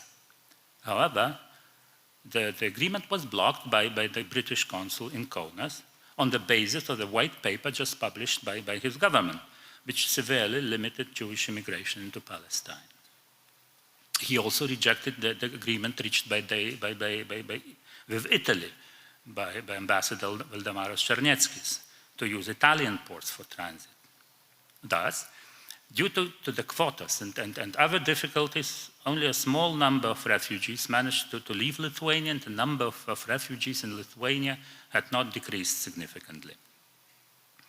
Many refugees believed or hoped that it would be possible to stay where they were for the duration of the war. They hoped that Lithuania would not be overrun by either the Nazis or the Soviets. However, the events took a different course. On the 15th of June, 1940, the Soviet Union occupies Lithuania and annexes it in the course of months. What changes affected Jews in Soviet-occupied Lithuania? Public religious organizations, newspapers are closed down, industry and shops are nationalized, houses and property confiscated. Religious schools are closing. In schools, Yiddish replaces Hebrew. Saturday is announced as a workday in Jewish schools. Libraries are destroyed. There are purge of books that are not in favor of the new government. The leaders of Jewish parties and organizations are arrested. And for example, Menachem Begin, the head of Betar's Polish branch, is arrested and convicted in Vilnius on the 20th of September 1940. And experiencing the second Soviet occupation, Jewish refugees from Poland understood exactly what awaited them. They did not wish to stay in Soviet-occupied Lithuania and began more urgent attempts to leave the country. We know that at the beginning of the occupation of Lithuania, the Japanese Vice Consul Chiune Sugihara issued almost around 2,000 visas for life, within a month from 24th of July to 26th of August, with the help of which about 600 Jews left Soviet-occupied Lithuania. If we remember that in the mid of 1940, there were about 12,000 refugees in Lithuania, Jewish refugees in Lithuania, we could say that every second Jew has escaped from the Soviet Union at that time. When we talk about the deeds of a Japanese diplomat, Chiune Sugihara, the Dutch ambassador to the Baltic states, Leonard Peter Johan de Decker, and the Dutch honorary consul in Kaunas, Jan Zwartendijk, we have to remember Moses Beckelman of the Joint, who managed to negotiate with the occupying Soviet authorities a price for a transit visa to the port of Vladivostok. The chief rabbi of Palestine, Yitzhak Herzog, was also instrumental in getting the Soviet government to allow Jews to transit via the Far East to Palestine. Earlier, he expressed gratitude to the government of Lithuania, of independent Lithuania, for providing shelter to refugees and aid to the students and teachers of Jewish yeshivas. What happened to the remaining refugees in Lithuania? On the 12th of December 1940, Polish Jews in Lithuania became citizens of the Soviet Union. In 1941, the occupying powers began a campaign of mass deportation of socially alien and dangerous elements. So, between the 14th and 18th of June 1941, about 2,500 Jews were exiled to Siberia and Kazakhstan, including just over 800 former Polish citizens. Unfortunately, the remaining ones did not escape the fate of the other Jews during the German occupation of Lithuania. What happened to the Lithuanian Ministry of Foreign Affairs and the diplomatic service when the Soviets occupied Lithuania? Arrests and deportations of Lithuanian state figures began immediately. The Minister of Foreign Affairs, Juozas Urbšys, was exiled to Russia on the 17th of July. In July, Kazys Bizauskas, a long-time diplomat, his signatory of the Act of Independence of Lithuania and Deputy Prime Minister at that time, was arrested. He was shot to death in June 1941. Communists took over the Ministry of Foreign Affairs, and the Soviet Union took steps to take over Lithuanian mission buildings and gold reserves that were stored abroad. Lithuanian diplomatic service protested against the annexation of the state, but the real possibility to act was very limited. That is why you can find even a president in the long list of the Lithuanian righteous among the nations, but there are no diplomats. We can only be proud that the state of Lithuania has received the Jews in good faith and took care of them as much as it could during the last months of freedom. Thank you for your attention.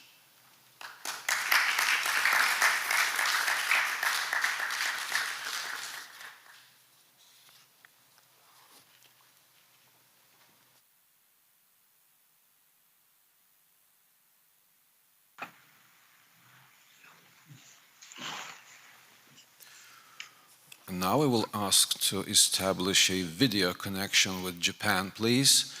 And hopefully the next contributor that we are going to have will be Mr. Akira Kitade. He is a freelance writer. Hello? Can you hear us? Yes, we do. Yes, we do. So, good afternoon, Tokyo time. Welcome to Lithuanian Embassy in Tokyo. My name is Gediminas Varbolis. I'm the Lithuanian ambassador here in Japan. But, of course, I will not be taking floor other than just to pass the floor to Mr. Akira Kitade, who is a well-known scholar and researcher here in Japan on Sugihara legacy and on visas for life in general. And by the way, one additional element to add to his biography that you cannot find on the program is that in 2017, Mr. Kitade was officially commended by the Minister of Foreign Affairs of Japan for the promotion of mutual understanding between Japan and the Jewish society. So, Mr. Kitade-san, it is our honor to have you here on Lithuanian territory, in Lithuanian Embassy, and the floor is yours. Hi, dozo. Oh, thank you, Ambassador Barbolius, for your kind introduction.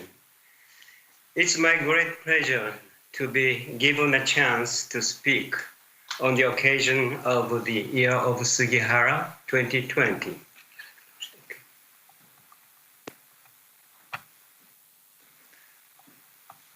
Yes, go ahead, please. Yes. Okay.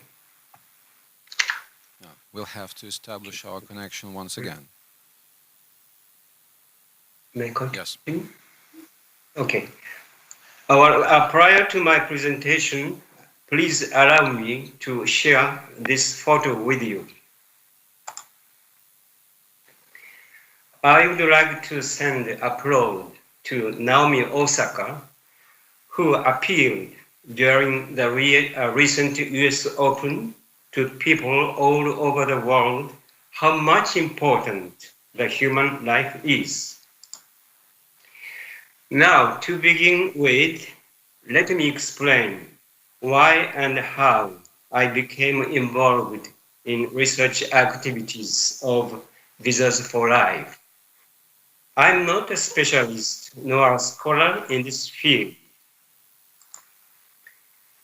My primary theme is not Mr. Sugihara himself, but my point is how these Jewish refugees saved by Sugihara visas reached Japan.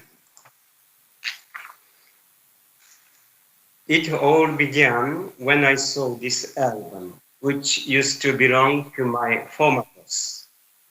It was in 1988. Even today, I cannot forget the excitement I received that day.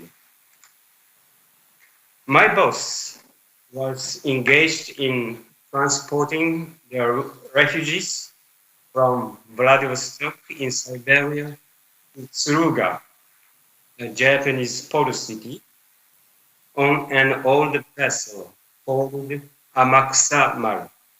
It was from the latter half of 1980 to former half of 1941. Since I saw this photo in this album, the 7 people have occupied a large space in the park. And 20 years later, I decided to visit the United States to trace their footsteps. In September 2010, I met these 8 people who are Sugihara survivors still alive at that time. This is Mr. Samir Mansky, who was living in the suburbs of Boston. He said, "I'm now suffering from cancer, but I'm not afraid of dying at all. I survived a cruel destiny. Besides, I was blessed with my family. I will be 90 next month. This is the life that was saved by Mr. Sugihara." In June 2011, he passed away. He was survived by his son, Charles, who is the professor at the Northwestern University in Chicago. Professor Charles Mansky was nominated for the Nobel Prize in Economics in 2015. This is Dr. Sylvia Smola, who lives in New York now. She's well known in Japan among the researchers of Sugihara visas, for she generously donated her father's passport to the town of Yaotsu, where Mr. Sugihara was from. This is Mr. Benjamin Schoff, a bank executive in New York. During our interview, he showed me this picture very proudly and said, 5 sons, 28 grandchildren, and well, I don't remember how many great-grandchildren, sorry. He showed also the Sugihara list, on which he is number 2070 among 2,139 people. He said, "How lucky I was." In conclusion, during my visit to the United States, unfortunately, nobody of the 7 people was identified. However, at last,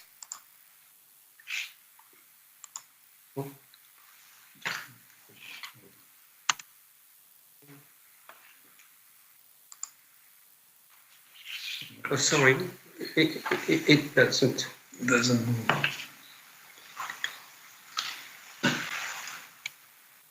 Okay.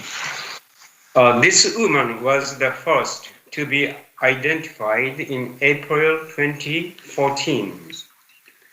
She was Zosia Gelbėtojo before she fled from Poland and became Sonia Reed after she got married in the United States. She was blessed with 3 children and visited Japan with her husband in 1979. She led a happy life until she died in 1997. She was a Sugihara visa recipient. This man was identified in September 2015 as Nissim Segarov from Bulgaria. After he came to the United States, he changed his name to Nicholas Sargent. He became a world-famous backgammon player, and at the first International Backgammon Championship that was held in Bahama Islands in 1964, he was a semi-finalist. However, there was a rumor that in 1980s, he began to haunt the Palace Hotel in Gustav, Switzerland, as a hustler to earn a daily life. This woman was identified in September 2015 as Vera Haran from Norway. She was not Jewish, but could have been a victim of the Lebensborn program initiated by Nazis after Norway was occupied by Germany in April 1940. But she was lucky because her mother wisely decided to let her escape from Norway. She obtained a transit visa to Japan at the Japanese embassy in Stockholm. And she was able to come to Japan, being assisted by my boss on Amakusa. On arriving at Tsuruga, she went on to Yokohama, where she boarded a Japanese first-class boat called Tatsutamaru. After she arrived in the United States in March 1941, she got married and became Vera Haran. She died in 2001 at the age of 84. By the way, it's quite by chance that we recently found another visa for life issued by another Japanese diplomat. This is a transit visa to Japan issued by Acting Consul General Nei Saburo in Vladivostok on February 28, 1941. It has been known among the researchers that Nei Saburo issued transit visas, but so far nobody has seen an original one. The recipient of the visa was Simon Korentayer from Poland. His daughter, Felicia, 4 years old at that time, is now enjoying a happy life with her big family in California. 2 months after the found of the Nei visa, an unexpected chain reaction occurred. This past July, I received a mail from the United States. The sender was Rabbi Aaron Kotler, CEO of Beth Medrash Govoha, a Jewish religious institution in Lakewood, New Jersey. He said, "My mother was also saved by a Japanese diplomat who was not Sugihara nor Nei. His name was Tatekawa Yoshitsugu. He was the then Japanese ambassador to the Soviet Union. Just like the case of the Nei visa, some researchers knew of the Tatekawa visa, but nobody had actually seen the original one. The recipient of the visa was Richard Friedman from Klaipėda, Lithuania. When she received the visa on March 8, 1941, she was only 17 years old. After that, she led a very dramatic life, spending some time in Kobe, Japan, and several years in Shanghai, China.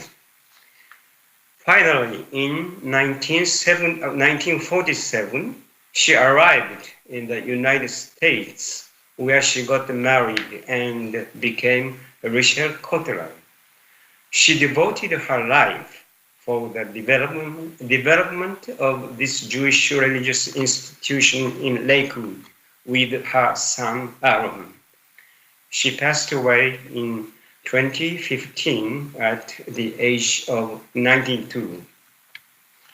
Now, I would like to spend just a few minutes to introduce several memorial facilities honoring Mr. Chiune Sugihara. This is the Chiune Sugihara Memorial Hall in Youngstown, where Mr. Sugihara was from. This is Senpo Sugihara Memorial at Zurio High School in Nagoya, where Mr. Sugihara graduated from. This is Senpo Museum, located in the central area of Tokyo, just a 5-minute walk from Tokyo Station. This is Tsuruga Museum, Port of Humanity, which is to be opened on November 3rd this year. Distinguished audience, in closing, I would like to refer to the 3 diplomats who played a very important role in rescuing the Jewish refugees. Jan Zwartendijk, Dutch consul in Kaunas.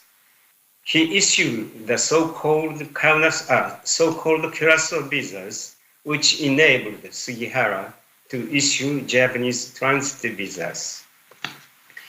N.A.J. de Vogt, Dutch consul in Kobe. He helped 74 refugees land at Tsuruga by providing them with a list certifying that they can enter Curaçao without a visa. Tadeusz Romero, Polish ambassador to Japan. He made strenuous efforts to obtain visas for those who didn't have necessary documents to reach their final destinations. As a Japanese citizen, I'd like to express my profound respect and gratitude to these 3 diplomats. Thank you.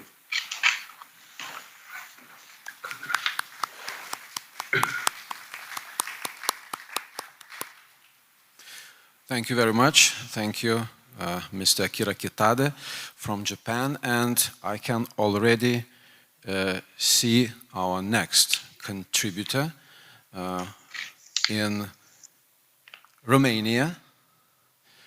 And he is Honorable Cornel Ferruccia, Secretary of State, Ministry of Foreign Affairs.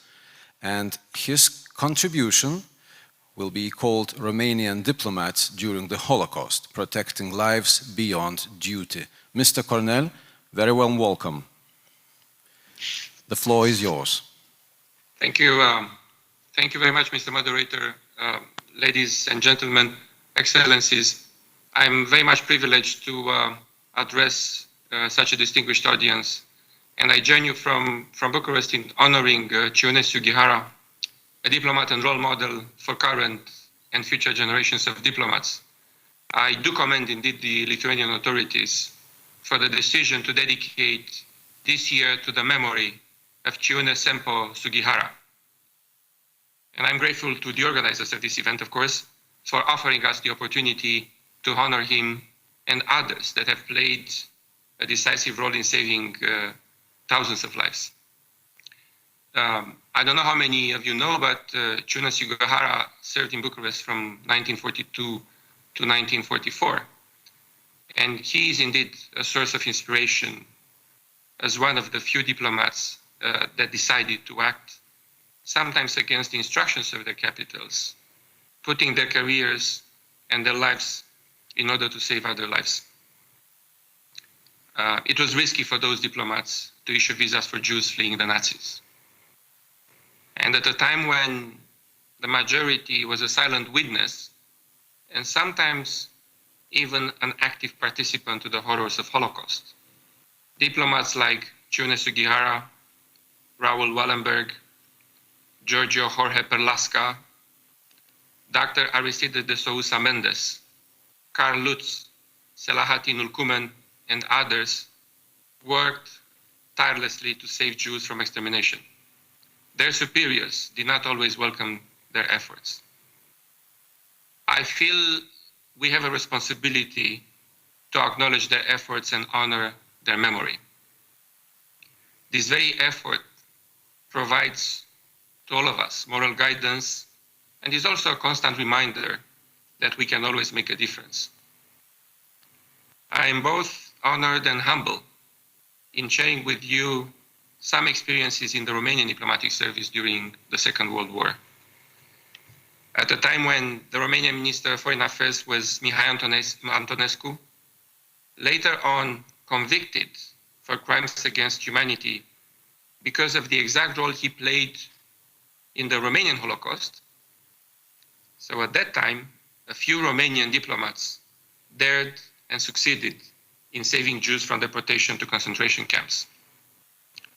Constantin Caragia, head of the Romanian consulate in Berlin, and for a short time, head of the consular services of the Romanian Ministry of Foreign Affairs, made remarkable efforts to rescue Romanian Jews in Germany and German-occupied countries. In September 2005, Constantin Caragia was honored as righteous among the nations by the Yad Vashem Institute.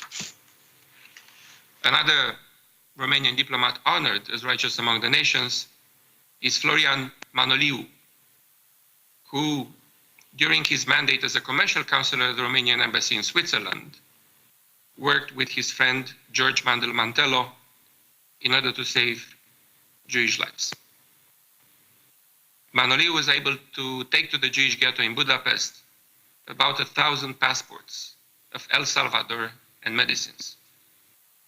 Upon his return to Switzerland, Florian Manoliu took with him the Würba-Wetzlar Auschwitz Protocol, which described the mass murders perpetrated at Auschwitz, and passed these documents to Haim Pazner, a senior Jewish agency official in Geneva, and to George Mandel Mantello.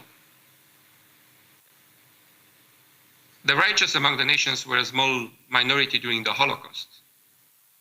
In a world of complete moral collapse, while the majority did little or nothing, or chose to collaborate with the perpetrators, they proved the extraordinary courage to uphold fundamental values.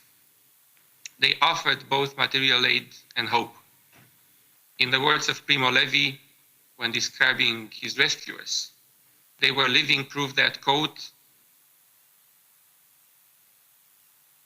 there's a just world outside our own, something and someone still pure and whole, for which it was worth surviving, unquote. Beside the well-known activities of Constantin Caragia and Florian Manoliu, new research has shown that more Romanian diplomats joined efforts in saving lives during the Second World War. The Romanian legation in Budapest, headed by Eugen Filoti, issued numerous transit visas, and Constantin Tincu, representative of the Romanian consulate in Budapest, participated in the rescue of hundreds of persecuted Jews who would have otherwise been sent to Auschwitz. Dumitru Meta of the Romanian embassy in France requested officially that Romanian Jews in France be exempted from deportation. Over 4,000 Romanian Jews living in France were saved thanks to various Romanian diplomats, and several hundred were repatriated via Nazi Germany. Mihai Marina, chief representative of the Romanian consulate in Oradea, and his colleagues Angel Lupescu, Ion Romashkan, Mihai Hota, and Mihai actively helped Jews in northeastern Transylvania to flee the worst.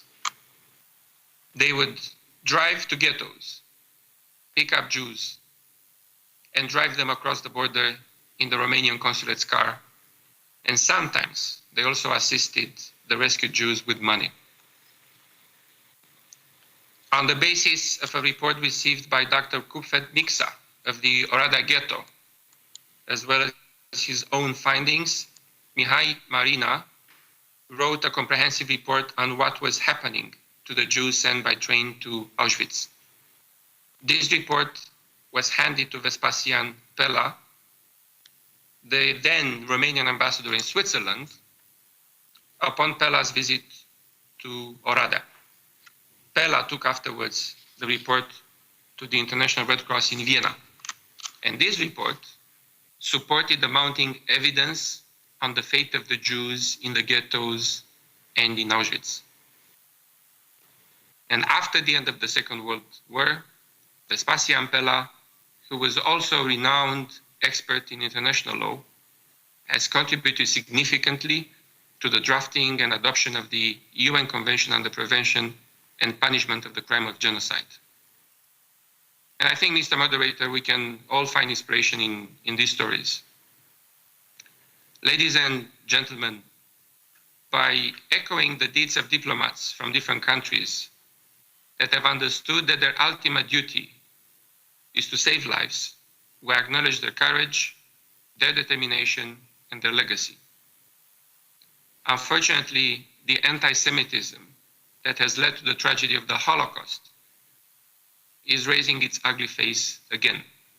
And as diplomats, we have to follow the examples of Chiune Sugihara and his fellow life rescuers diplomats and take the lead in combating anti-Semitism. It is in exactly this context that I also want to pay tribute to another Romanian diplomat, the late Ambassador Mihnea Constantinescu. He has honored the legacy of the life rescuers diplomats of the Second World War and the memory of the Holocaust victims. Ambassador Constantinescu played a major role in the very long process that led to the adoption by the International Holocaust Remembrance Alliance of the non-legally binding working definition of anti-Semitism. And we, in the Romanian Diplomatic Service, are committed to continue this work in combating anti-Semitism, Holocaust denial, and distortion. And with that, thank you very much, Mr. Moderator, and thank you all for your attention.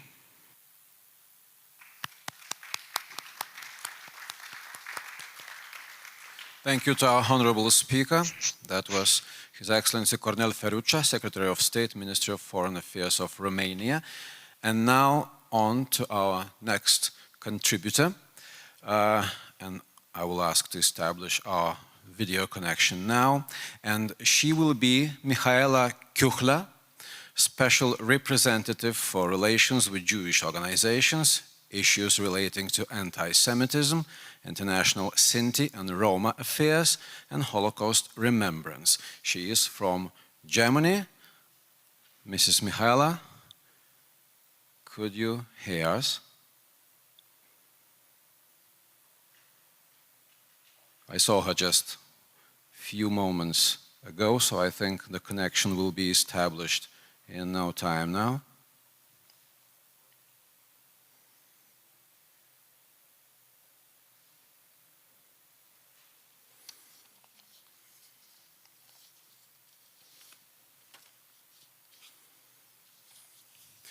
Mihaela is currently the German Foreign Office Special Representative for Relations with Jewish Organizations, as was mentioned before.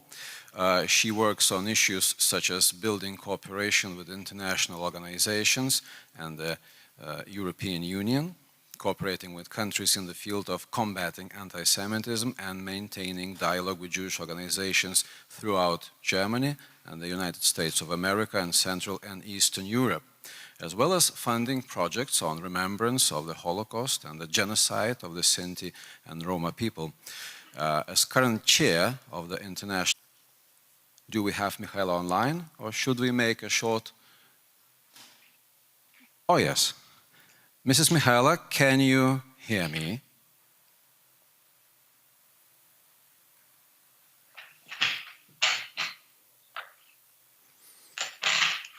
In this year to the Japanese diplomat Sugihara and for the opportunity to speak at this important event.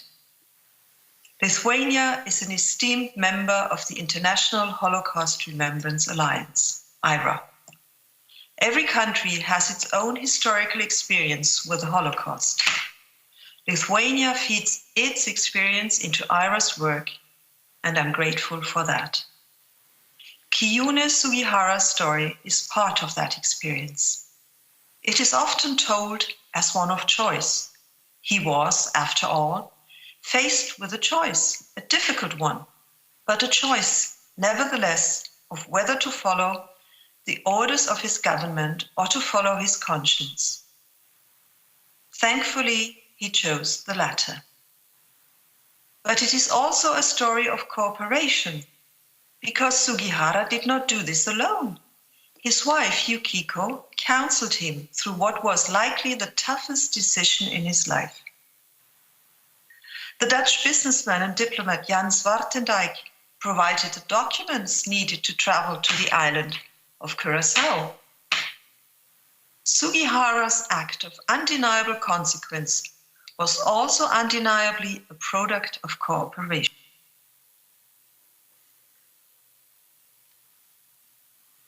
So we do have some In the shadow of the Holocaust, in commemoration of Sugihara's legacy, that I would like to speak today. The IHRA is the only intergovernmental organization whose mandate focuses solely on Holocaust-related issues. It was founded 20 years ago to unite governments and experts to strengthen, advance, and promote Holocaust education, remembrance, and research worldwide. The IHRA bridges the gap between the legacy of the Holocaust and the policy making of today. Holocaust education, remembrance, and research are essential for the free development of a world in which the facts of the Holocaust are abundant, in which anti-Semitism and other forms of discrimination have no place. This would be a world that remembers the Holocaust. This would be a world without genocide. We all know we are not yet there. The challenges to the advancement of such a world are international in scope. Problems like Holocaust denial and distortion, anti-Semitism, anti-Gypsyism, or also called anti-Roma racism, and the rehabilitation of figures complicit in Nazi crimes are still too present in our world today. They must be addressed vigorously by an international collective. The extent of these problems may vary from country to country. Still, history has taught us that when left unchecked, they can have very real consequences for all. To paraphrase the 2020 IHRA Ministerial Declaration, policy which is informed by this history relies on a common understanding that Holocaust denial and distortion, anti-Semitism, and all forms of racism and discrimination undermine fundamental democratic principles, that governments have a responsibility to work together to counter these, that they should do so in close cooperation with experts and civil society. The development of such a common understanding requires strong cooperation, both within countries, between policymakers and experts, and between countries and the diplomatic and policy-making level. The IHRA provides a unique and necessary structure to advance this multilateral approach.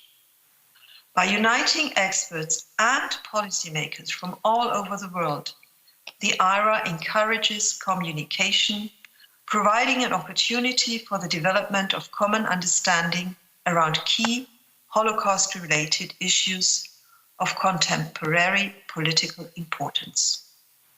These issues, which are almost always international in scope, can then be addressed internationally in a cooperative manner. That is what the IHRA and its 34 member countries stand for. Let me briefly close by returning to Sugihara's choice. He chose to cooperate, and he chose to do so with those with whom he shared a common understanding of the undeniable dignity of every human life. This formed the basis for the political will that was required for an act of heroism that saved thousands and for which he is still remembered today. It is in this spirit of cooperation that the IRA works to advance policy that is informed by this history, policy that strives for a world where such acts of heroism are remembered but are no longer a necessity. Thank you very much to everybody, and I excuse to the Romanian speaker, whom I can see on stage. I have the impression I got confused by the order of speakers. Thank you very much, and my apologies once again. Goodbye, and have a very good time.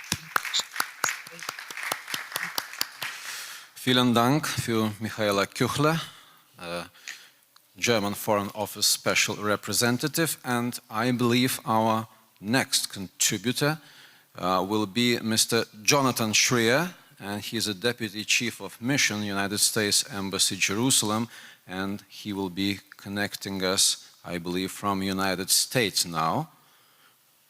Mr. Jonathan, can you hear us? And his contribution is going to be called Visas for Life, Lead to Life in Diplomacy. Ladies and gentlemen, good morning or good afternoon, depending on where you are. I'm actually joining you from Israel, where I'm the Deputy Chief of Mission at the U.S. Embassy in Israel.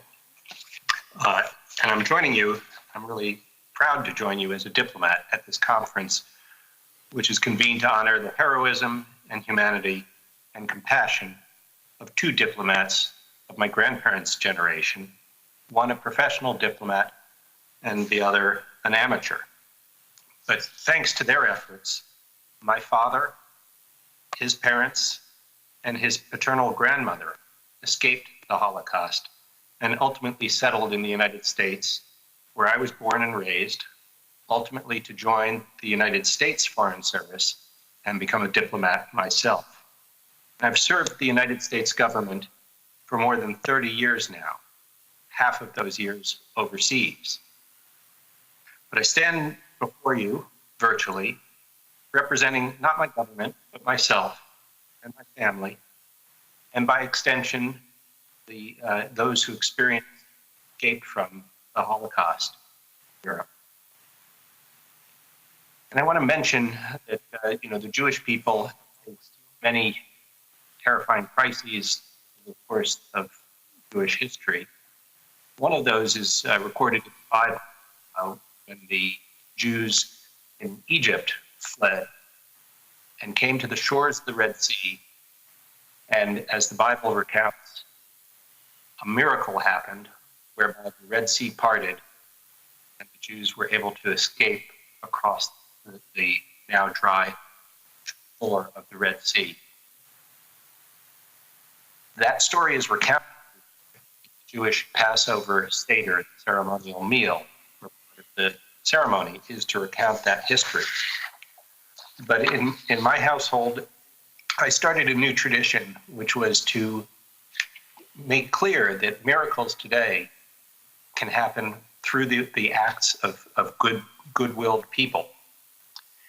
And so I read an excerpt from the biography of Chiune Sugihara, written by his wife and translated by his son.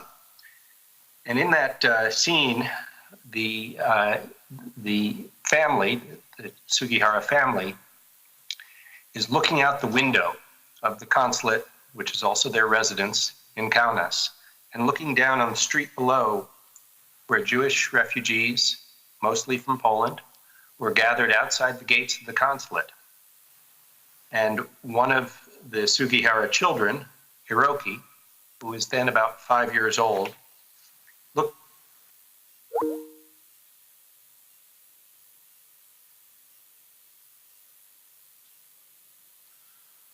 Is it possible to reconnect?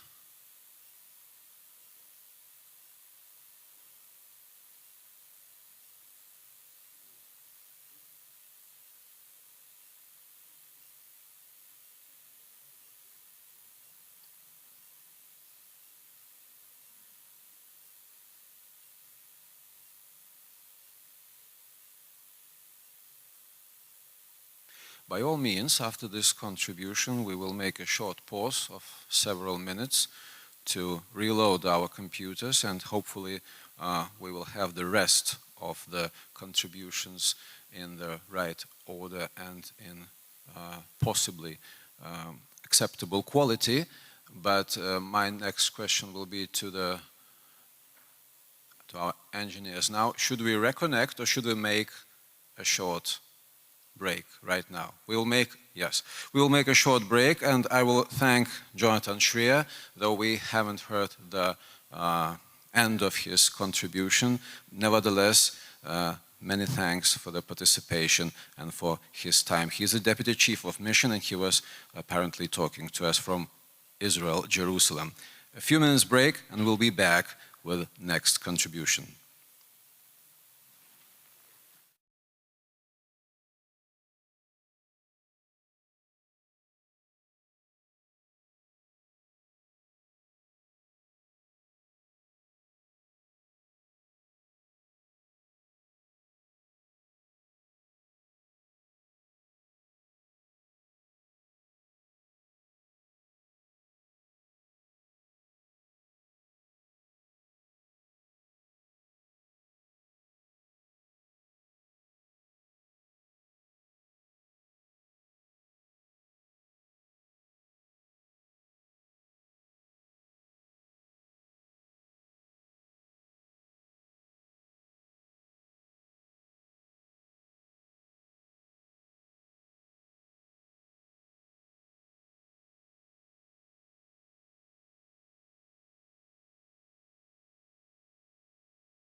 Mechanized artillery and air power, which caused the Polish lines to collapse almost immediately.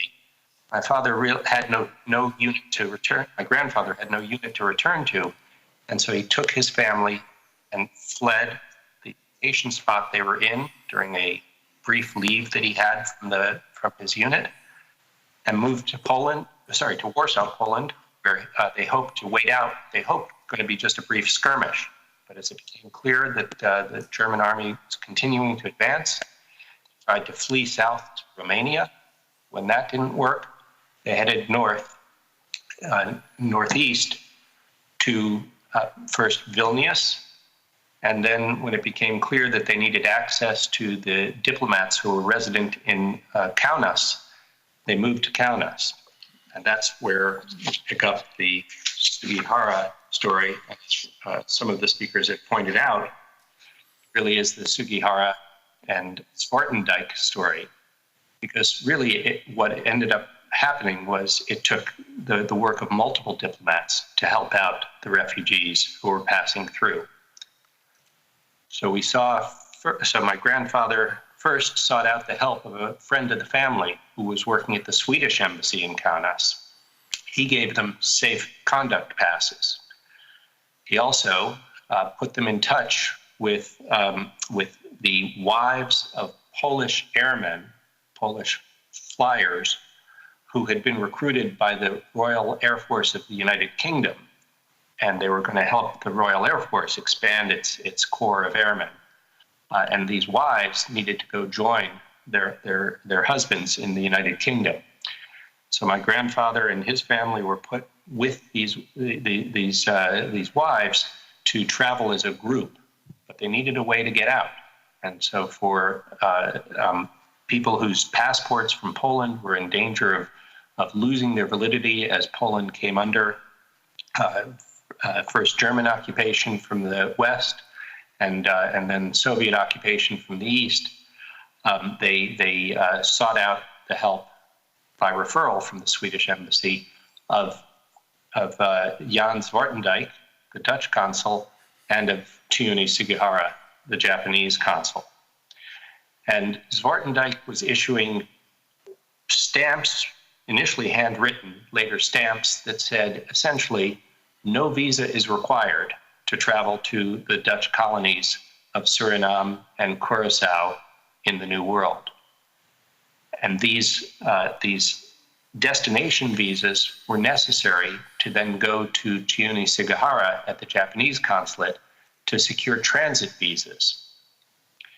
And because Sugihara had been told by his government that he couldn't issue visas unless the people qualified by having an onward destination beyond Japan and the means to travel. As I mentioned, in the case of my family, they had means. They had certainly been able to take some resources with them, some money and jewelry and other things. So they had means, and now they had a destination thanks to Jan Zwartendijk's destination visa, even though it said no visa is required. And so they were able to secure the visas from Chiune Sugihara through both of these gentlemen's heroic acts. And I would say, just as a professional diplomat, that in some ways the heroism of Jan Zwartendijk is at least as great as that of Chiune Sugihara, because Sugihara was a professional diplomat. He was operating under the cloak of diplomatic immunity. He was working for a government that was an Axis ally of Germany. So he probably felt a certain degree of security from at least reprisals from the Germans, should he ever fall into German hands. Jan Zwartendijk was first of all an honorary consul and a temporary diplomat because he worked for the Dutch electronics company Philips as his regular job. And he had family back in the Netherlands, which had fallen under Nazi occupation by the time these visas were being issued. So he was taking a greater personal risk, in my view. But in any case, my family obtained these visas. For both my grandparents and my great-grandmother, my father's grandmother, and my father was on his parents' passports as a child traveler. And they left Kaunas with this group of Polish airmen's wives and actually headed to Berlin as their next destination. So during World War II, after the start of the war, this refugee group went to Berlin and in 1940, and they were there in Berlin on the night of the first British air raid that reached Berlin to bomb Berlin in retaliation for the German bombing of London. They moved on from Berlin to Sweden. They took a ferry from Germany to Sweden and stayed in Sweden for almost a year before flying from Stockholm to Moscow, where they put their paperwork to use to be able to board the Trans-Siberian Railway across Russia, across Siberia to Vladivostok, where they caught a ferry from Vladivostok to Japan, making their way promptly. So they actually used the transit visa for its intended purpose, which was prompt transit through Japan. They promptly moved from the north of Japan to Yokohama, the port city, where they caught one of the last ocean liner cruise ships leaving Yokohama for the United States. Now you remember they had a destination visa of a sort for the Dutch colonies in the West Indies, in the Caribbean, and they had the Japanese transit visa, but they didn't have a US visa. So when they got to the United States, they were allowed to disembark in San Francisco. They tried to persuade the US immigration authorities to let them in. They were unsuccessful. They had, one of the brothers of my grandfather had made it to New York already because he had represented the family business at the World's Fair of 1939 and had a US visa from that travel, which he was able to use again to get back to the United States. So he invited my grandfather to come to New York to visit a bigger immigration office in hopes that there they might get access to an entry permit to stay in the United States. But again, my grandfather was unsuccessful. So he took his family from San Francisco through El Paso, Texas to Mexico and spent a couple of years in Mexico where my grandfather worked at the Polish government in exile's embassy in Mexico City and in an unpaid job as the commercial counselor. So again, diplomacy appears in my family's story of escape from Europe. And after a couple of years, in 1943, they were able to get permission finally to enter the United States, which they promptly did, and headed to New York, where my father grew up for the rest of his childhood. I grew up in nearby New Jersey, ultimately to become a diplomat myself. And so the story of my family was one where we were able to secure the permissions of governments along the route as best we could to make our way to a life of safety and freedom in the United States. As I set off on my own diplomatic career, I've often given a lot of thought to the courage of both Zwartendijk and Sugihara in their work in Kaunas in the summer of 1940.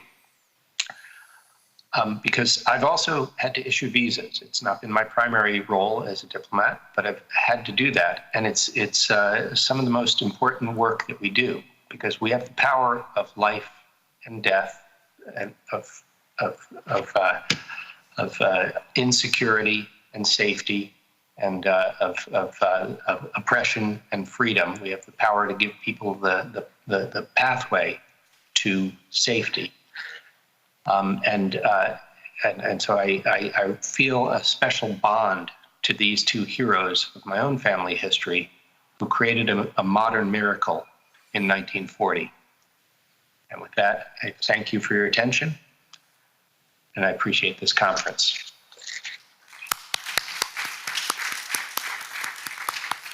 Jonathan Shria, Deputy Chief of Mission, United States Embassy, speaking to us from Jerusalem. And the next speaker will be live and for a change. And that will be Dr. Linas Venslauskas, Vytautas Magnus University historian, Deputy Chairman of Sugihara Foundation, Diplomats for Life. And his contribution is going to be called Complexity of Human Nature, Why Help Others When You Don't Have to. Linas, the floor is yours.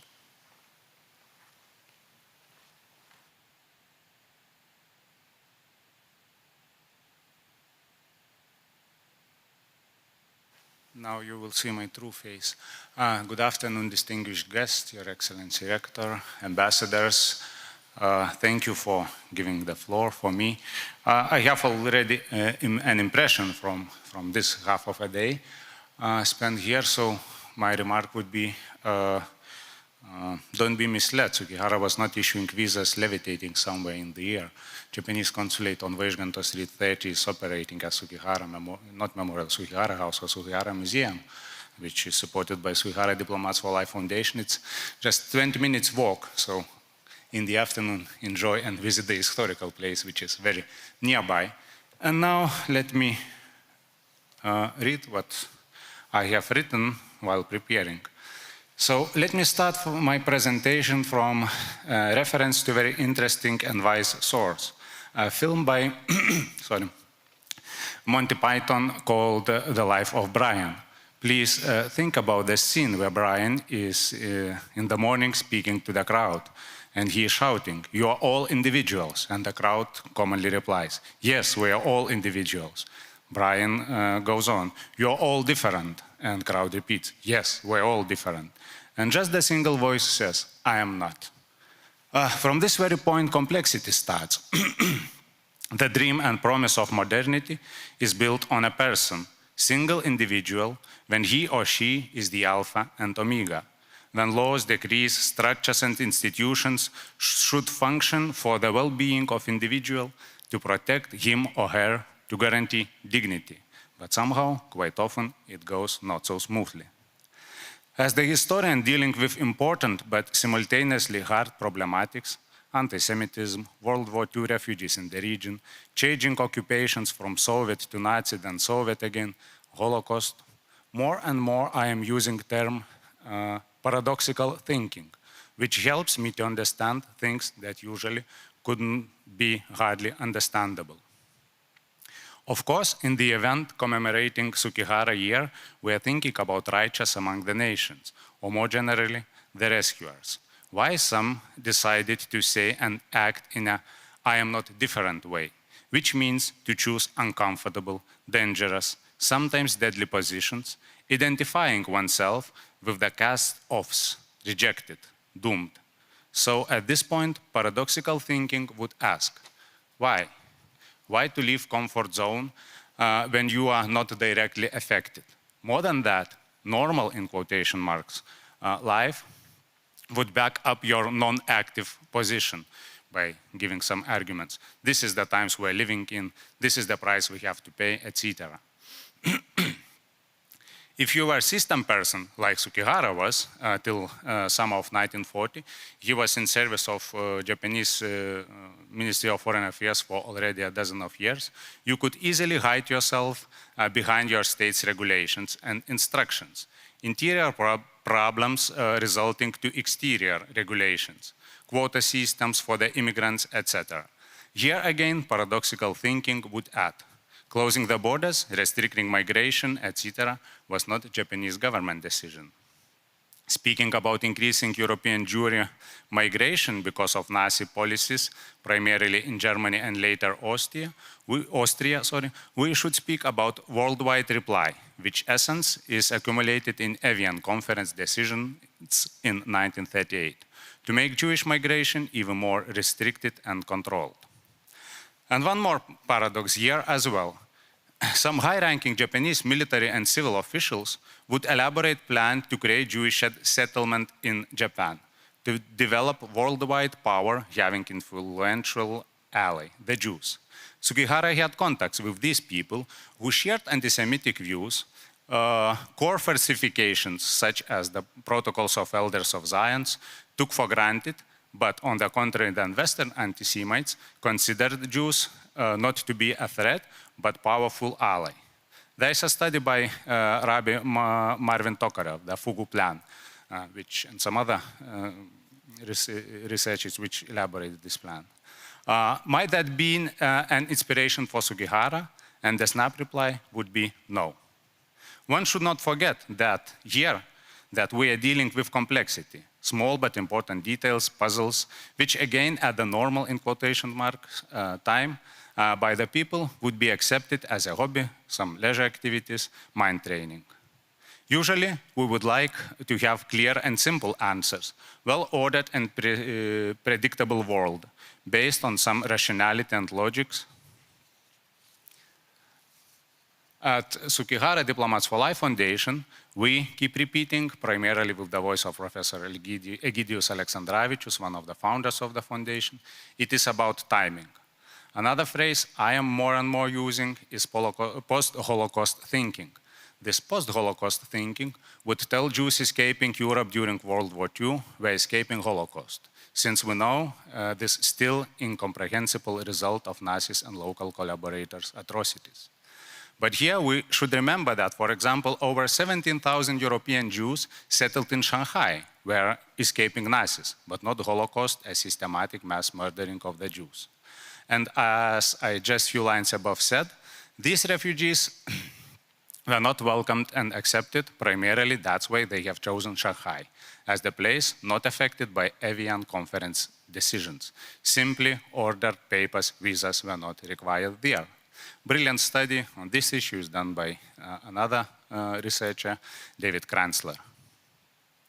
And Kranzler states in his book that more than 4,000 Polish Jews, and Kranzler called this group fourth wave of European Jewish immigrants to the Shanghai, were settling in these neighborhoods in early 1941. And the timing here says that industry of the Holocaust in Europe was still not developed by the Nazis. By saying this, I am not trying to revise Holocaust or to question the sufferings and taken innocent lives of Holocaust victims. That would go far beyond absurdity. But our now living task is to understand past in the whole complexity as it was. Now we have double clash, timing and paradoxical thinking. Timing. Poland fell victim of World War II as a result of Molotov-Ribbentrop Pact, by which two totalitarian regimes, Soviets and Nazis, cynically divided the world, ignoring everything, primarily human individual interests. Former Polish citizens, primarily Jews, escaping both Nazis and Soviets, headed some distant provinces of Poland, such as Vilnius, which in a month or so became Lithuanian territory, and still neutral Lithuania later. Paradox, Poland and Lithuania, almost for the whole interwar period, had no diplomatic relations, shared negative stereotypes vis-à-vis each other. But Lithuania decided to open borders and accept World War II refugees from Poland, which again, according to common practice, even in pre-war Europe, was far away from normal, meaning accepting refugees. In such a way, over 30,000 civilians came into Lithuania, and around 15,000 of Polish soldiers were interned into sovereign country starting by the fall of 1939. Timing. For some 9 months, refugees felt safe and cared in independent Lithuania by the efforts of the state, Lithuanian state, and aid of various international organizations as well, not hiding their identities, religious beliefs, etc. Paradox, Sugihara's services became of extreme need in July-August 1940, at the very peak of Sovietization of Lithuania. Nazis were still a year ahead to invade Lithuania in June 1941. So visas were required to escape Soviet occupation. And here is the paradox on paradox and complexity. Escape Soviet occupation using Soviet services, as in tourist agency, Trans-Siberian Railroad, etc. But at the first glance, even bigger paradox would be till spring of 1940, European Jews trespassing Nazi-occupied territories using Italian shipping companies to escape to Shanghai, or if they were lucky with the documents, to other priority places, namely United States of America or Palestine. Without paradoxical thinking, it is hard to understand the whole picture. In a large picture of rescuers, complexity is very important as well. Among officially recognized rescuers, we can find Nazi party members as Oskar Schindler, non-recognized and far away from rescuer, but a complex character as well. Here in Kaunas, when small Kaunas ghetto was liquidated, while he was one of the perpetrators, at the very moment, young Jewish girl, Kaunas ghetto inmate, was hiding in his apartment. I keep repeating, but this is not my discovery anyhow. To my mind, this is the message of this dark past. To save a single individual's life, a chain, a network is needed, then at the same time, to kill an individual, one person is enough. Here is the complexity of saving. And complexity of remembering as well, which is our duty. Till this very moment, I kept behind the curtains Jans Winterdijk, Dutch honorary consul in Lithuania in 1940s, who is the equal part of Sugihara's story, partly trying to illustrate process of remembering, and between these two courageous and honorable righteous among the nations, Sugihara and Winterdijk, the first one is much more known. Leaving for this time all the complexities of complexities, for example, remembrance, politics, etc. I would state that both visas, Sugihara's transit and Winterdijk's final destination, or simply some diplomatic trick, clearly and openly indicated that separate visa is not required to Curaçao and Suriname, made this miracle happening. Sugihara was already experienced diplomat. Winterdijk, far from that. He was a business representative, temporarily appointed for a short period. Describing this context, usually I am saying the right persons at the right time, and in very difficult circumstances. In summer of 1940, in Kaunas, there were still up to 22 different foreign legations. Japanese was one of the smallest, not to mention the individually represented Netherlands in Winterdijk's person. But the others were following orders and regulations, no visas or very few visas per day. Here perspectives of uncertainty and temporality should be remembered as well. From the refugees' perspective, it was clear that Soviet occupation and Soviet Lithuania would at least harshly restrict individual rights for Jewish refugees, who on a large scale were Zionists or religious, practicing and Torah studying people. So only 2 out of several hundred of foreign diplomats decided to do differently, to do unpopular, in a way, unconventional activities. It seemed that there is no big need for this in summer of 1940s in Lithuania, but it was already a rush. A rush because Lithuania had lost its independence, a rush because these 2 doors, Japanese and Dutch, were about to close. Mr. Benjamin Fischhoff, who you already know from Mr. Kitade's presentation, a well-established New York businessman, now must be in his 90s already, is testifying. I am one of the last to receive Sugihara visa in Kaunas. Winterdijk was already not there. I was sent back to Vladivostok from Tsuruga, since I have no final destination visa. But as you might have understood, Mr. Fischhoff managed with these documents for a second chance, but this is already additional story. For me personally, some official celebrations are not for just commemorating something or someone, but first of all, for evaluating personal complexity, starting from the knowledge, imagination, empathy, etc., as well as a critical rethinking and moving forward.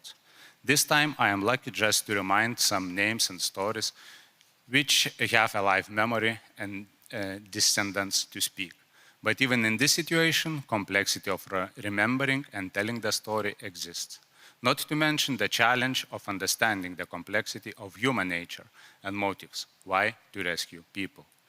Because in this case, there are no general regulations, formulas, or instructions. But as far as the desire to understand, to tell, and to learn remains, and the most importantly, examples to follow and to understand, let's hope we will move forwards in a positive direction. Last but not least, on systematic, daily basis, not only occasionally. Thank you.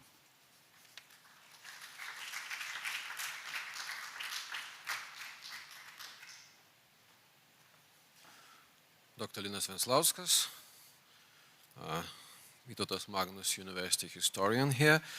Thank you, ačiū labai. And on to our next video connection now. I very much hope that we will hear from Mrs.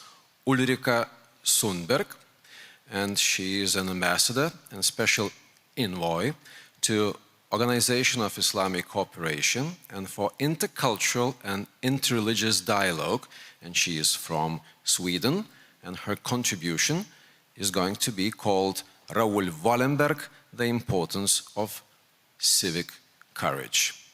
Mrs. Ulrika, can you hear me?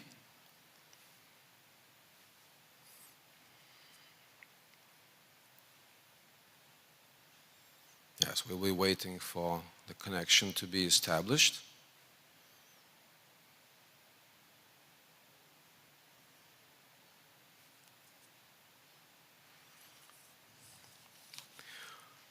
Ulrika Sundberg is a special envoy to Organization of Islamic Cooperation, as was mentioned. Before taking up this post, she served as Sweden's ambassador to Ireland, to Belgium, and to Pakistan.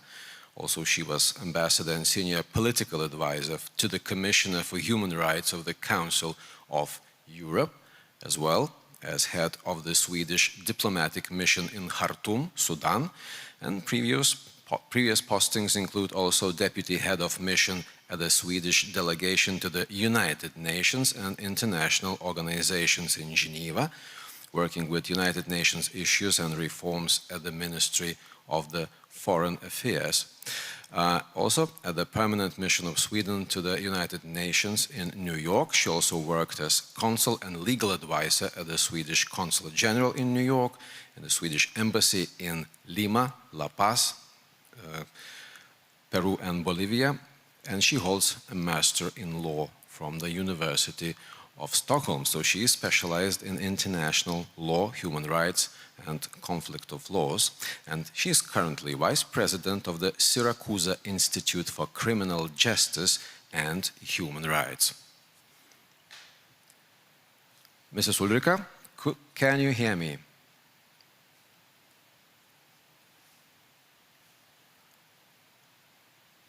Yes, it seems that connection cannot be established right now. So we will make a bit of alteration to the program, and I will invite the next contributor.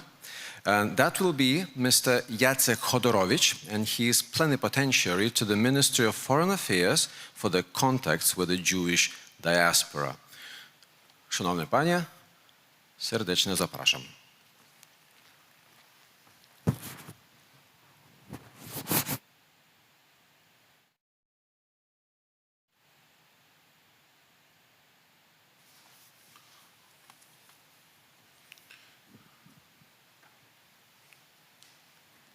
Excellencies, honorable guests, I'm extremely honored that I can take part in this extraordinary event. We are here to commemorate the year of Chiune Sugihara that has been declared as such by the Seimas. Kaunas is a symbolic place, since Chiune Sugihara, the Japanese consul who saved Jews, served in this town. Sugihara issued visas for life in 1940 to many Polish war refugees, mainly of Jewish origin. This is also a symbolic place for Poland's Minister of Foreign Affairs, as Poland's ambassador to Japan from 1937 to 1941, Mr. Tadeusz Romer, was born in 1894 in the Kaunas, Kowinski province. We always emphasize that Tadeusz Romer was born in the Lithuanian lands and belonged to the very well-deserved, for both Poland and Lithuania, Romer family. Ambassador Romer took all the efforts possible to facilitate the Jewish refugees onward traveling on visas for life issued by Sugihara. Despite complications and difficulties, all the holders of the Japanese transit visas were let into Japan, also thanks to his aid. Needless to say, the stories of Sugihara and Romer showcase the beautiful interpersonal relationship of those diplomats despite the dramatic times of the World War II. Today's symposium is also a good occasion to pay tribute to other officials like Raoul Wallenberg, Secretary of the Swedish Embassy in Budapest, like Portuguese diplomat in Bordeaux, Aristides de Sousa Mendes, like Karl Lutz, the Swiss Deputy Consul in Budapest, as well as Poland's Aleksander Ładoś, Henryk Sławik, and Jan Karski. In Kaunas, Bern, Tokyo, and Budapest, they endeavored to help save those condemned by the Holocaust. Many of these have been honored with the title of Writers Among the Nations. Sometimes, these rescue efforts were carried out in an organized manner, in accordance with the instructions from their governments. So, can you... Okay. However, they were mainly carried out by individuals operating in opposition to their government's official immigration policy, which prohibited the admission of the refugees. This was the story of the Consul in Lithuania, Chiune Sugihara, who, against his government instructions, granted Polish and Lithuanian Jews transit visas, regardless of the consequences of his insubordination. This was the story of Jan Zwaardijk, who was the honorary Dutch consul in Kaunas and representative of the Philips Electronic Company in Lithuania. Both Sugihara and Zwaardijk were awarded the Writers Among the Nations, honored by Yad Vashem. One might say that diplomats, consuls, and foreign officials were in a unique position to extend significant help to Jewish refugees because of their diplomatic status. For persecuted Jews desperately seeking visas to escape the German Nazis, the actions of the diplomats could mean the difference between their life and death. In fact, many of them use every nuance in their regulations in order to save Jews. In general, as official representatives of their governments, the diplomats were obligated to uphold the immigration laws and policies of their countries. By issuing visas to Jewish refugees, some were acting contrary to the explicit orders of their governments and superiors. Doing this put them at direct risk to their careers and their lives. Rather different side of the coin was the situation of the Polish diplomats representing the exiled government in London of Allied Poland. Firstly, let me highlight the story of Ambassador Aleksander Ładoś, his deputy, Consul Stefan Ryniewicz, and Consul Konstanty Rokicki in Bern, who forged thousands of South American passports to save the Jewish lives.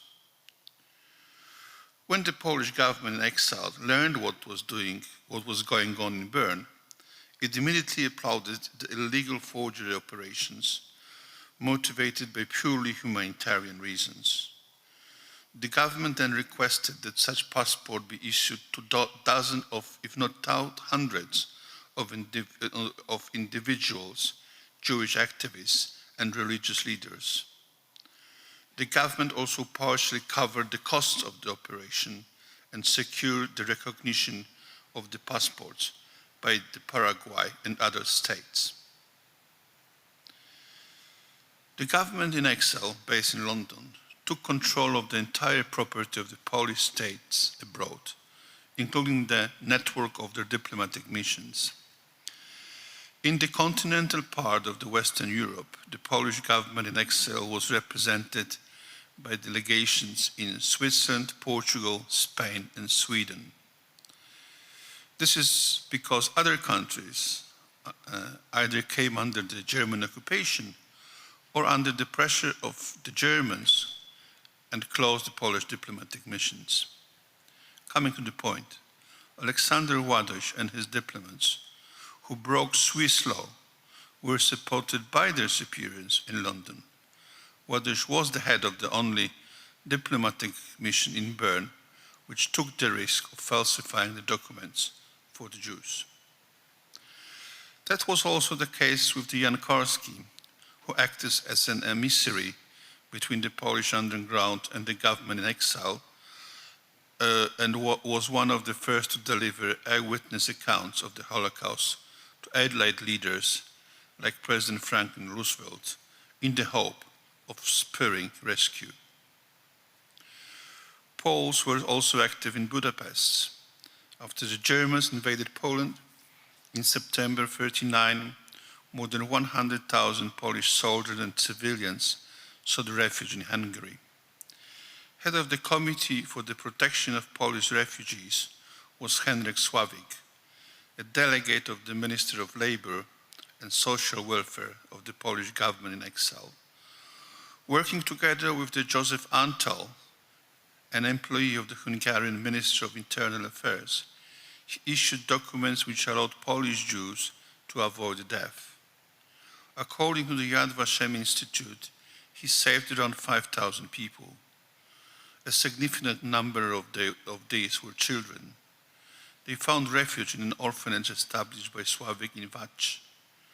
After the Germans invaded Hungary in July 1944, Sławik was arrested and investigated. He was deported to the German concentration camp in Mauthausen. He died there on the 25th or 26th of August 1944. Sławik was honored as a writer among the nations in 1977.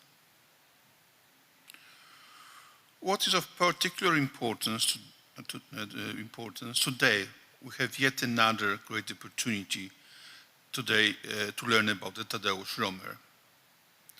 The Polish diplomat constantly intervened with the Japanese authorities on the issues of extending visas and sought new visas to the countries which would guarantee final safe refuge.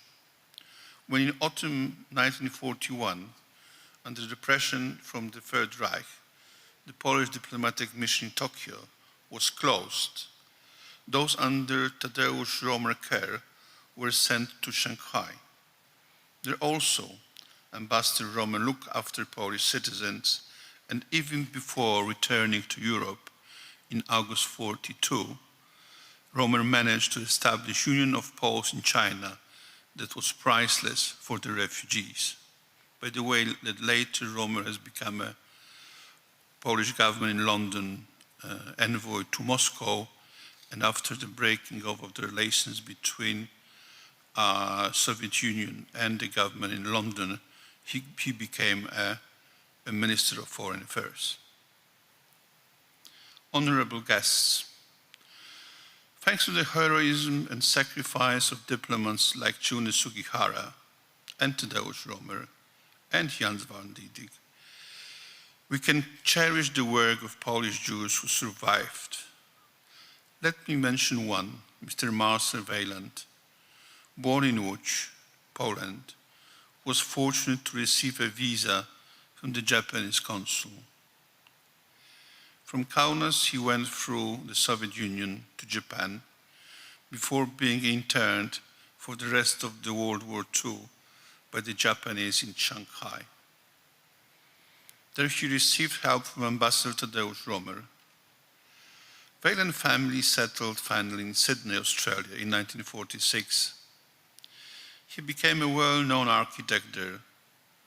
What is priceless that he also translated into English Adam Mickiewicz poem, Pan Tadeusz, Julian Stowin poems, as well as anthology of the prose and verse of Władysław Szlengel, Jewish-Polish poet, lyricist, journalist, and a stage actor. Szlengel died during the ghetto in Warsaw Uprising, executed after being discovered in the bunker where he and his family had a fighting place. I am recalling this story because this is what we are here for today. We are here to pay tribute to those who were the rescuers and to all of the victims of the Holocaust. And let me share with you the hope that we, as a diplomatic corps, will never ever have to cope with another catastrophe as the Holocaust was, as it should be the unique memento of human activity unfortunately, of sorrow and a shameful one. However, it should last in the memory. Thank you.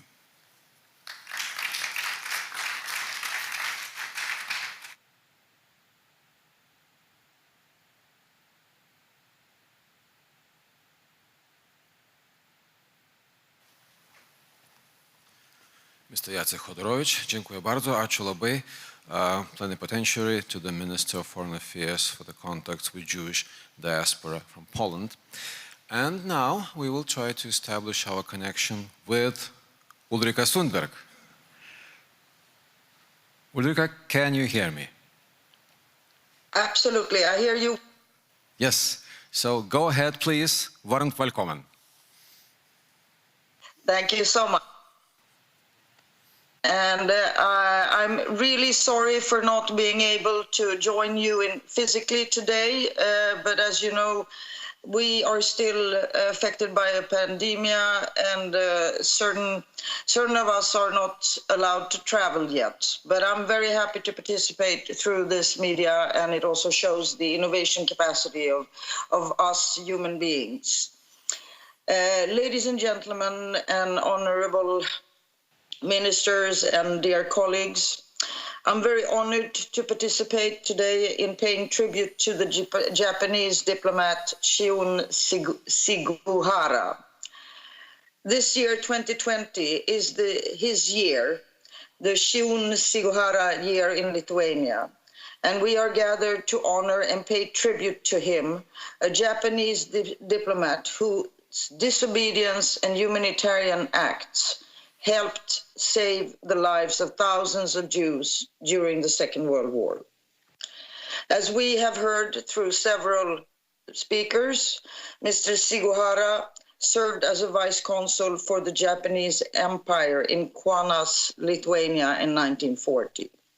During a few weeks in July and August 1940, Vice Consul Sugihara issued transit visas, even handwritten ones, to Japan. It is estimated that 6,000 Jews managed to flee by his transit visas. It is estimated that as many as 100,000 people alive today are descendants of the recipients of Sugihara's visas. It shows the importance of acting on time. In 1985, the State of Israel honored Sugihara as one of the righteous among the nations for his actions. He is the only Japanese national to have been so honored. As we have heard today, several diplomats played crucial roles in saving Jews during the Second World War. I would like to mention a few. The Romanian diplomat Florian Manilu, who shared two important reports on the operation in Auschwitz-Birkenau, and a detailed report on the ghettoization and deportation of 435,000 Hungarian Jews to Auschwitz in May 1944. The publication of the Manilu reports gave rise to grassroots protest, notably in Switzerland, and triggered President Franklin Roosevelt and Prime Minister Winston Churchill to threaten the regime of Miklos Horthy in Hungary. In fact, Winston Churchill stated in his threat, "There is no doubt that these persecution of Jews in Hungary and their expulsion from enemy territory is probably the greatest and most horrible crime ever committed in the whole history of the world." This leads me to a Swedish diplomat, Mr. Raoul Wallenberg, who served in Budapest in 1944 and who serves as a role model for many of us Swedish diplomats still today. Raoul was 1/16th Jew from his ancestry. His great-great-grandfather, Michael Benedicts, was a Jew who immigrated to Sweden in 1780. Raoul was born in one of the most prominent and successful business families in Sweden. He chose to study architecture at the University of Michigan in 1935 and graduated. He then went on to work in South Africa and in Haifa in the then British Palestine. Upon his return to Stockholm, he decided to join the Central European Trading Company, an export and import company trading with Central Europe, and that was owned by a Hungarian Jew, Mr. Kalman Lauer. Raoul became Lauer's personal representative and began to travel frequently to Germany and Hungary. He learned fluent Hungarian, and through his travels, he got important insights into how the German and the Hungarian bureaucracy worked. These two factors became key assets in his future appointment as a Swedish diplomat in Budapest. In April and May 1944, the Nazi regime began mass deportation of Hungarian Jews to extermination camps in Nazi-occupied Poland. Under the leadership of the SS Obersturmbannführer Adolf Eichmann, deportations started to be executed at the rate of 12,000 persons per day. At the end of May 1944, the Manilow reports were published, as I mentioned, and President Roosevelt turned to the War Refugee Board in search of a solution for the genocide of the Jews. During the same period, an officer, Ivar C. Olsen, was dispatched to Stockholm as a representative of the War Refugee Board. Olsen was double-hatted. He was also the chief of operations for the Stockholm's branch of the Office of Strategic Services, that is the US Wartime Espionage Service. Olsen's task was to identify a suitable person to travel to Budapest under diplomatic cover and lead a rescue operation. One of the persons involved in this search for such a person was Wallenberg's boss, Kalman Lauer. Their first choice was actually Count Folke Bernadotte, who was then the vice chairman of the Swedish Red Cross. But his name was rejected by the Hungarians. So their second choice fell on Mr. Lauer's partner, Raoul Wallenberg, because he was fluent in Hungarian and he knew well the German and Hungarian bureaucracy. Raoul, by this time, was also a very experienced negotiator. The Swedish Foreign Ministry at the time was first very hesitant, but agreed after some pressure from the Americans to request and assign Raoul Wallenberg as a diplomat to the Swedish legation in Budapest. Raoul arrived in Budapest on the 9th of July, 1944, in the middle of this intense campaign by the Nazis to deport Hungarian Jews to Auschwitz. Between May and July 1944, Adolf Eichmann had deported more than 400,000 Jews by freight train. When Raoul arrived, only 230,000 Jews remained in all of Hungary. The first thing Raoul did, together with his colleague in the legation, Per Anger, was to invent what they called a Schutzpass. It was not a legal document, and it didn't have any legal value, but it looked official. It was blue and yellow and had many stamps. And in fact, they turned the stamp upside down. So if you were a more experienced custom person, you would have noticed there was something wrong with them, but they didn't.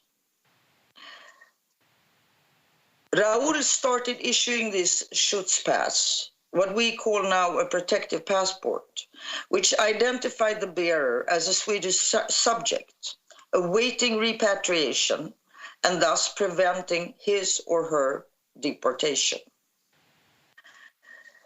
These Schutzpass were generally accepted by the German and Hungarian authorities, and if they were questioned, Raoul did not hesitate to use bribes, and very much to the dismay of his colleagues in the Swedish legation.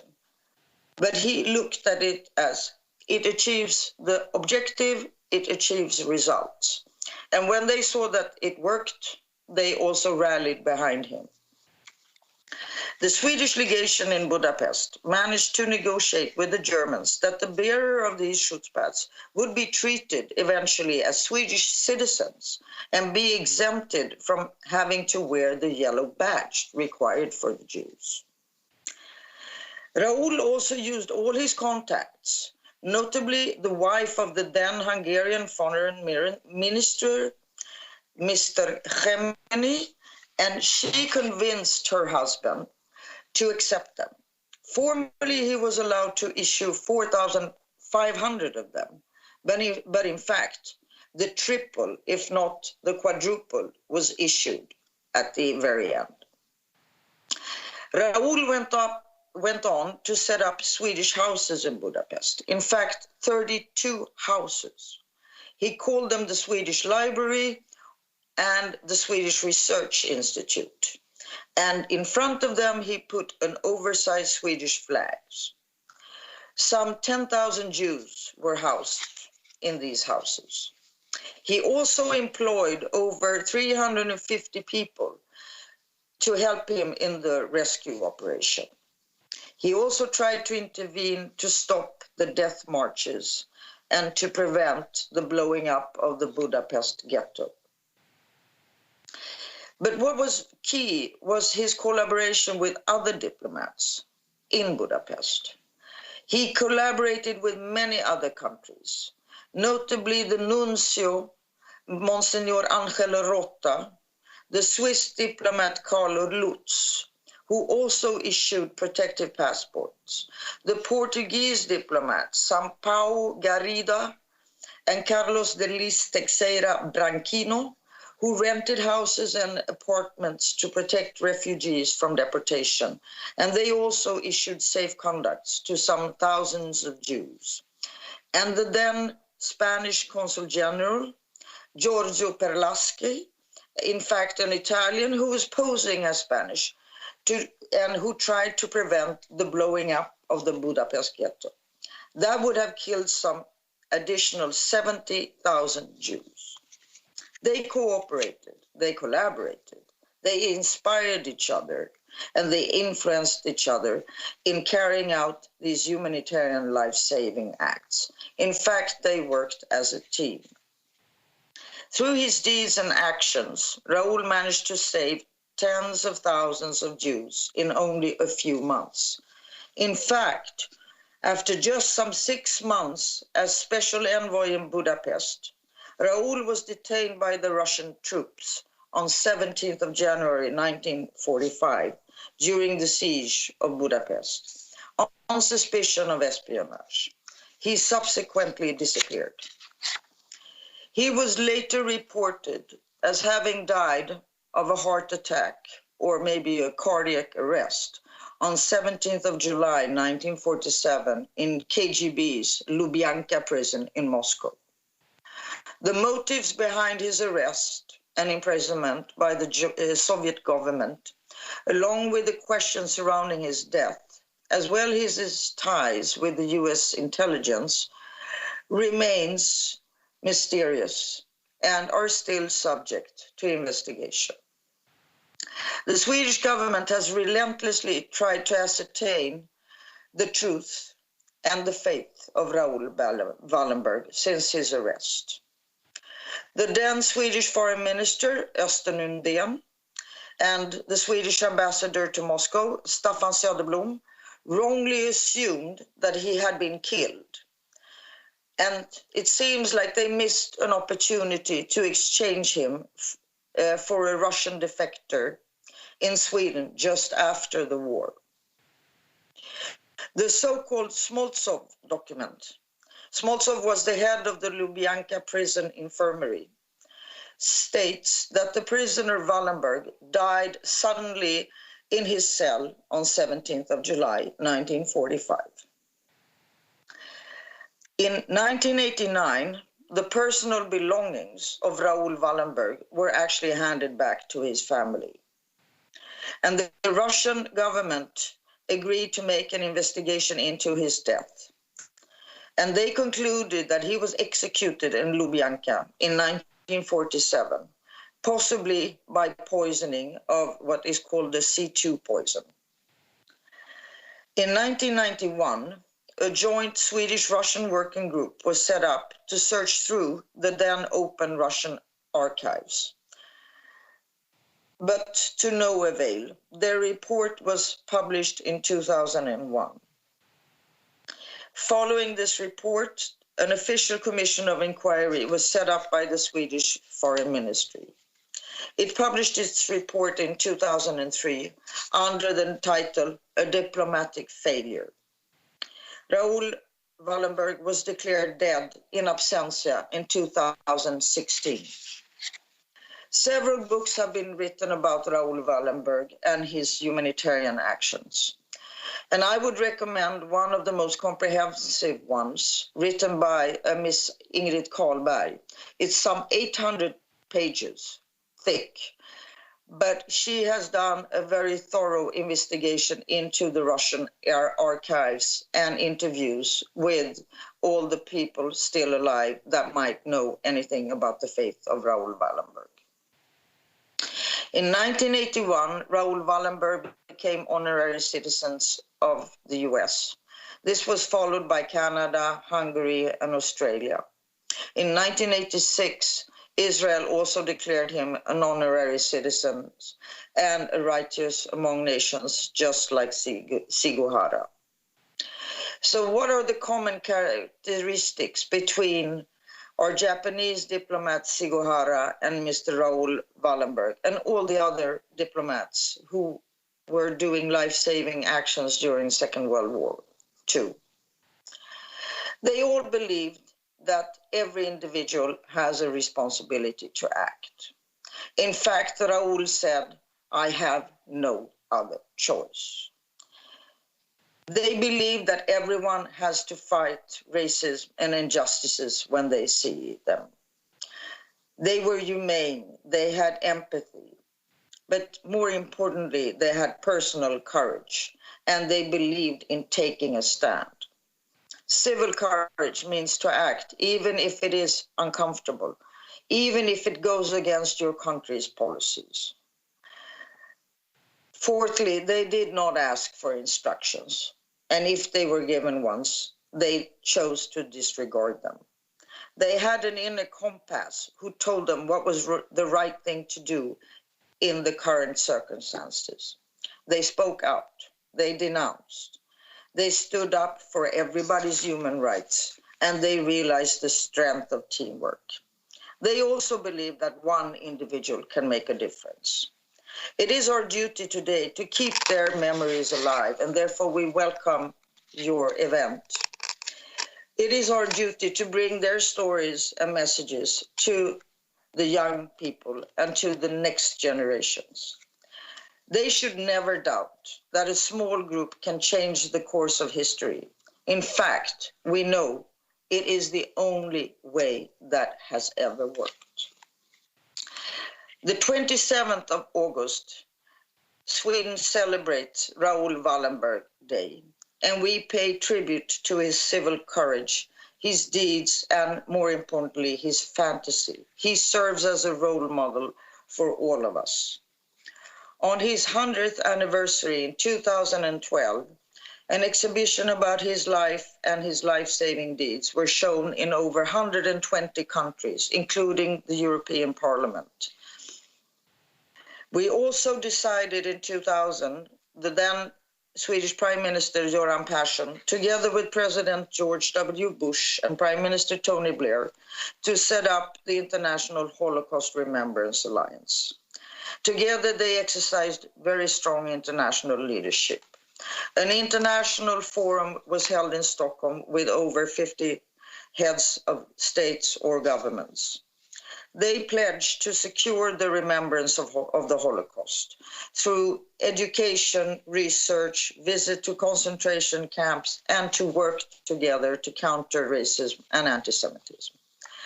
In 2020, and unfortunately we have had to postpone it due to the COVID-19 pandemic, we will celebrate its 20th anniversary and of the Stockholm Declaration on Education, Holocaust Remembrance and Research at the Malmö International Forum for Holocaust Remembrance and Combating Racism and Anti-Semitism. This will take place in 2021, and I hope that many of you will be able to join us. But we will all again highlight the importance of diplomats doing the right thing. I thank you so much for your attention. Thank you.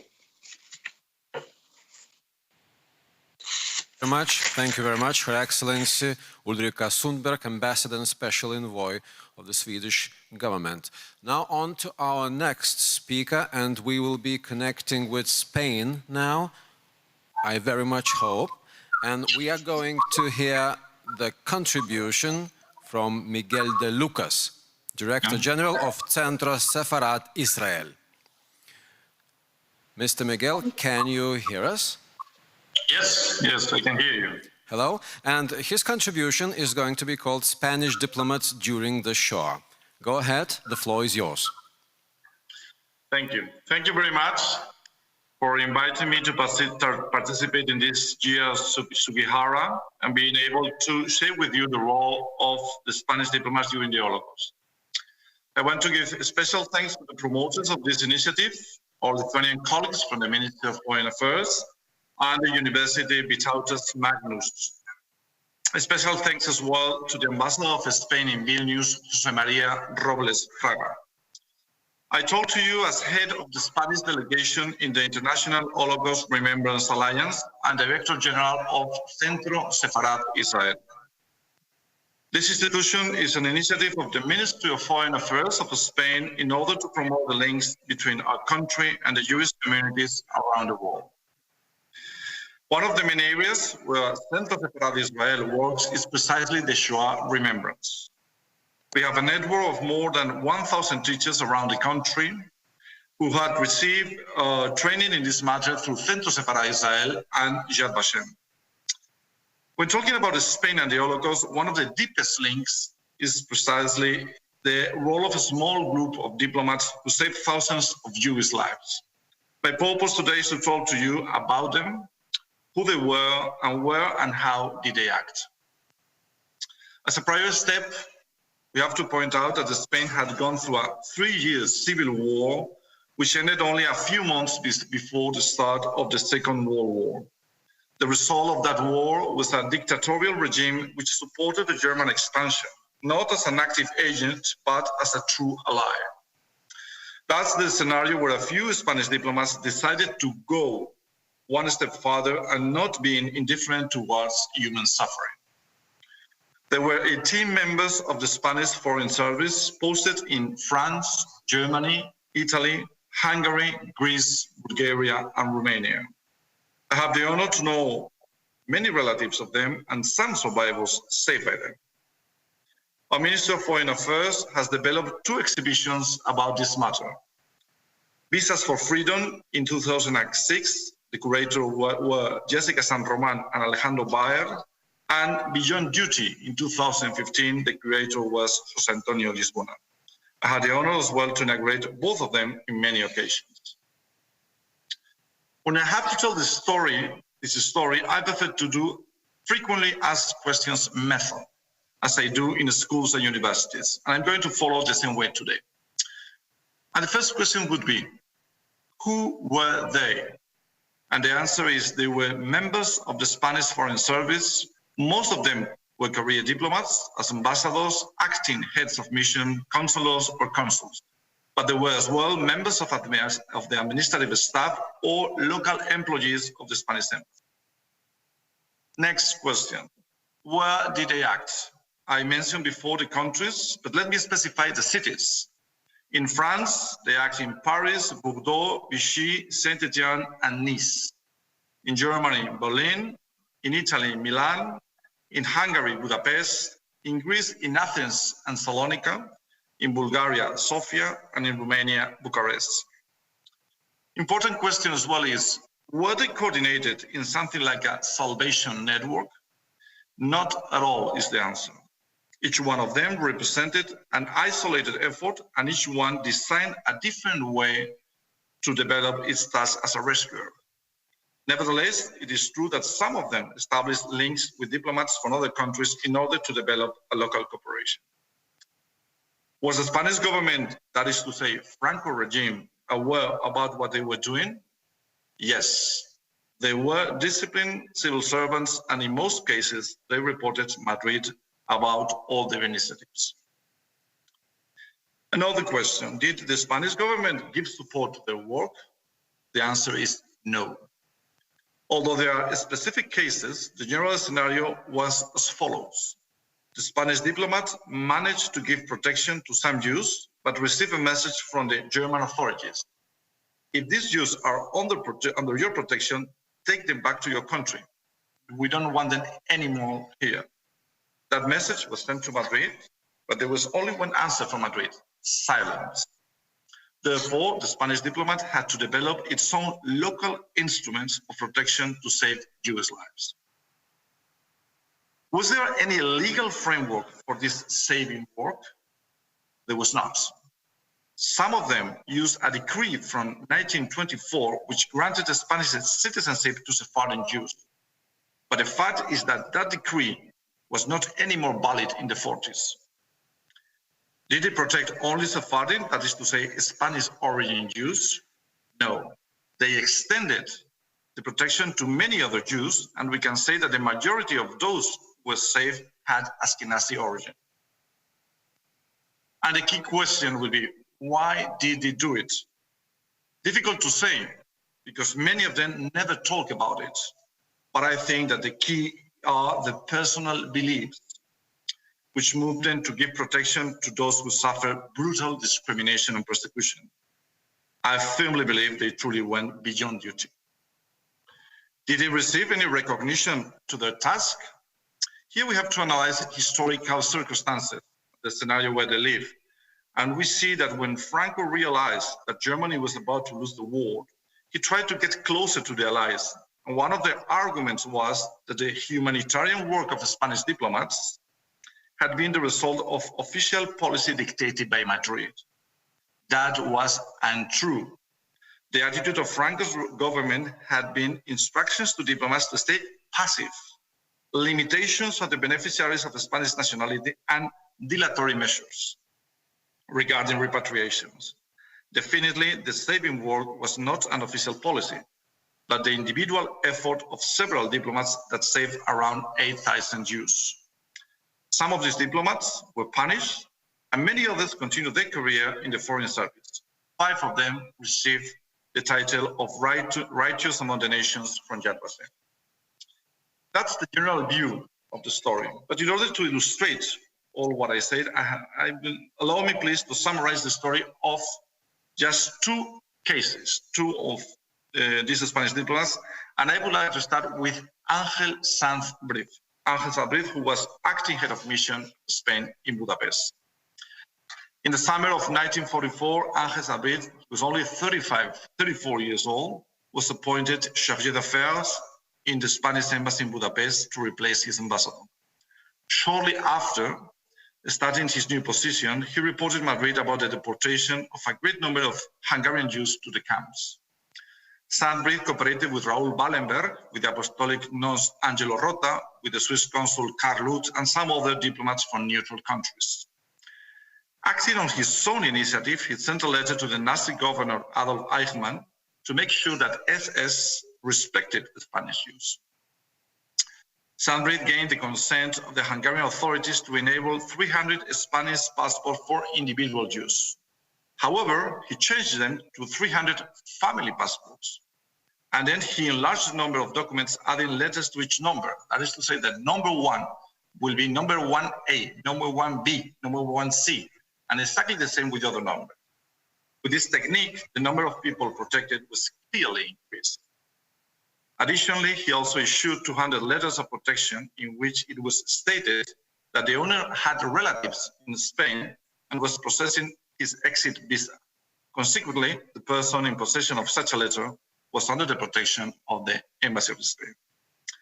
When Sanbrid was asked by pro-Nazi authorities or by Adolf Eichmann himself about these documents, he told them that they were documents to be delivered only to Sephardic Jews, who were recognized to have a Spanish nationality according to Franco regime. The fact is that only a few of them were Sephardim, and the huge majority had Ashkenazi origin. At the same time, Sanbrid gave diplomatic protection to a network of houses and declared them to be part of the Spanish embassy as extraterritorial building.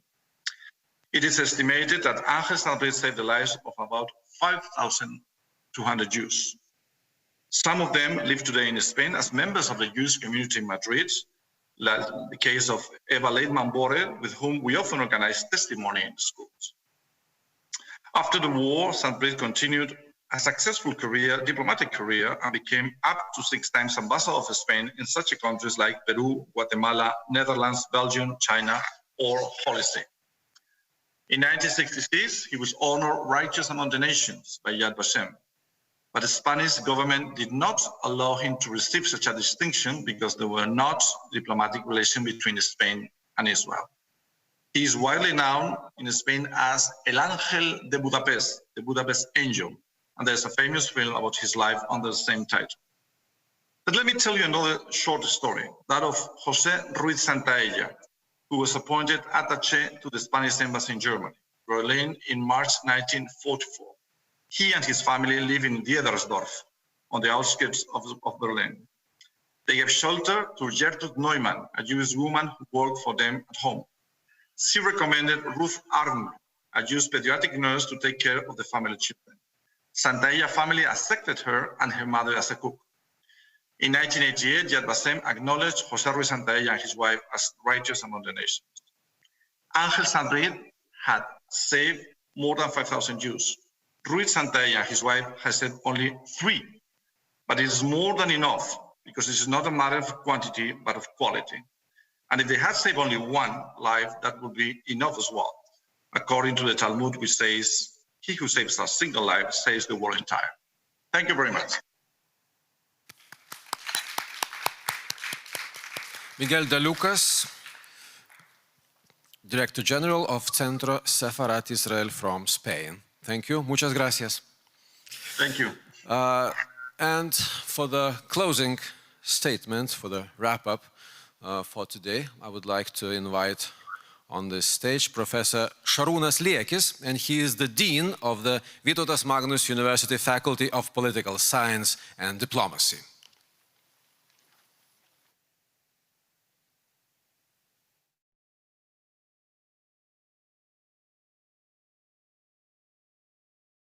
Good afternoon to everybody, to all of you gathered today in Kaunas. We're great persons to courage to help the brothers in suffering. And to our friends around the world who have possibility to watch this gathering. It is a great pleasure to join you with this symposium in honoring with this conference Chiune Sugihara and Jan Zvardenik, and many others righteous among the nations. Hasidei Umot Haolam.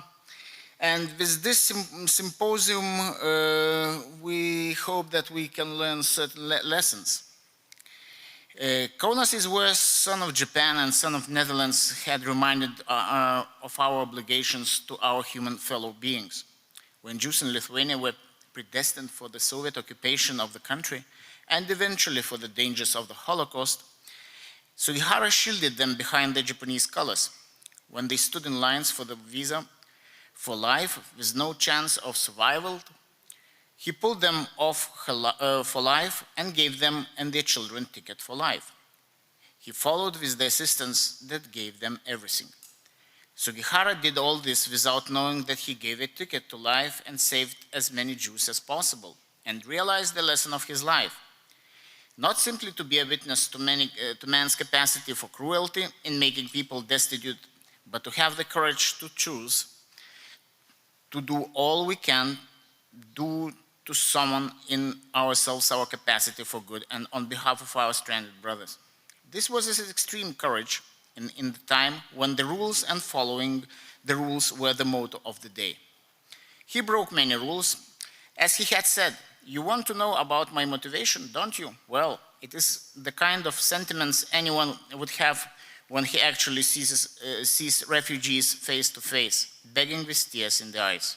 He just cannot help but sympathize with them. Among the refugees were the elderly and women. They were so desperate that they went so far as to kiss my shoes.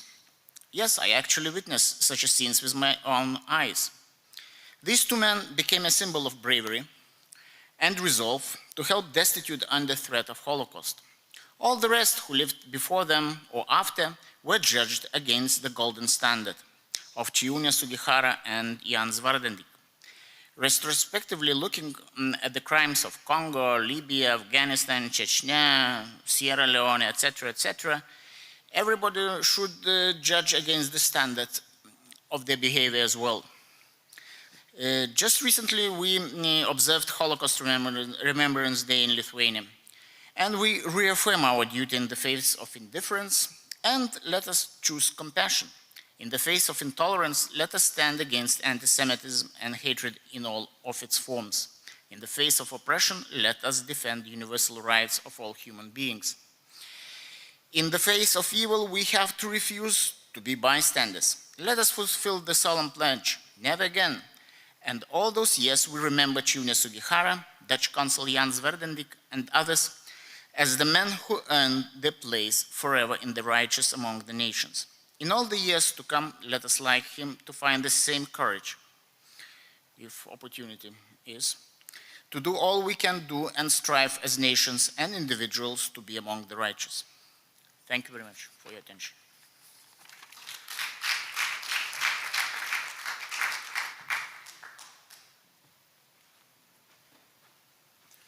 Ačiū labai, thank you, Šarūnas Liekis, Dean of the Vytautas Magnus University Faculty of Political Science and Diplomacy.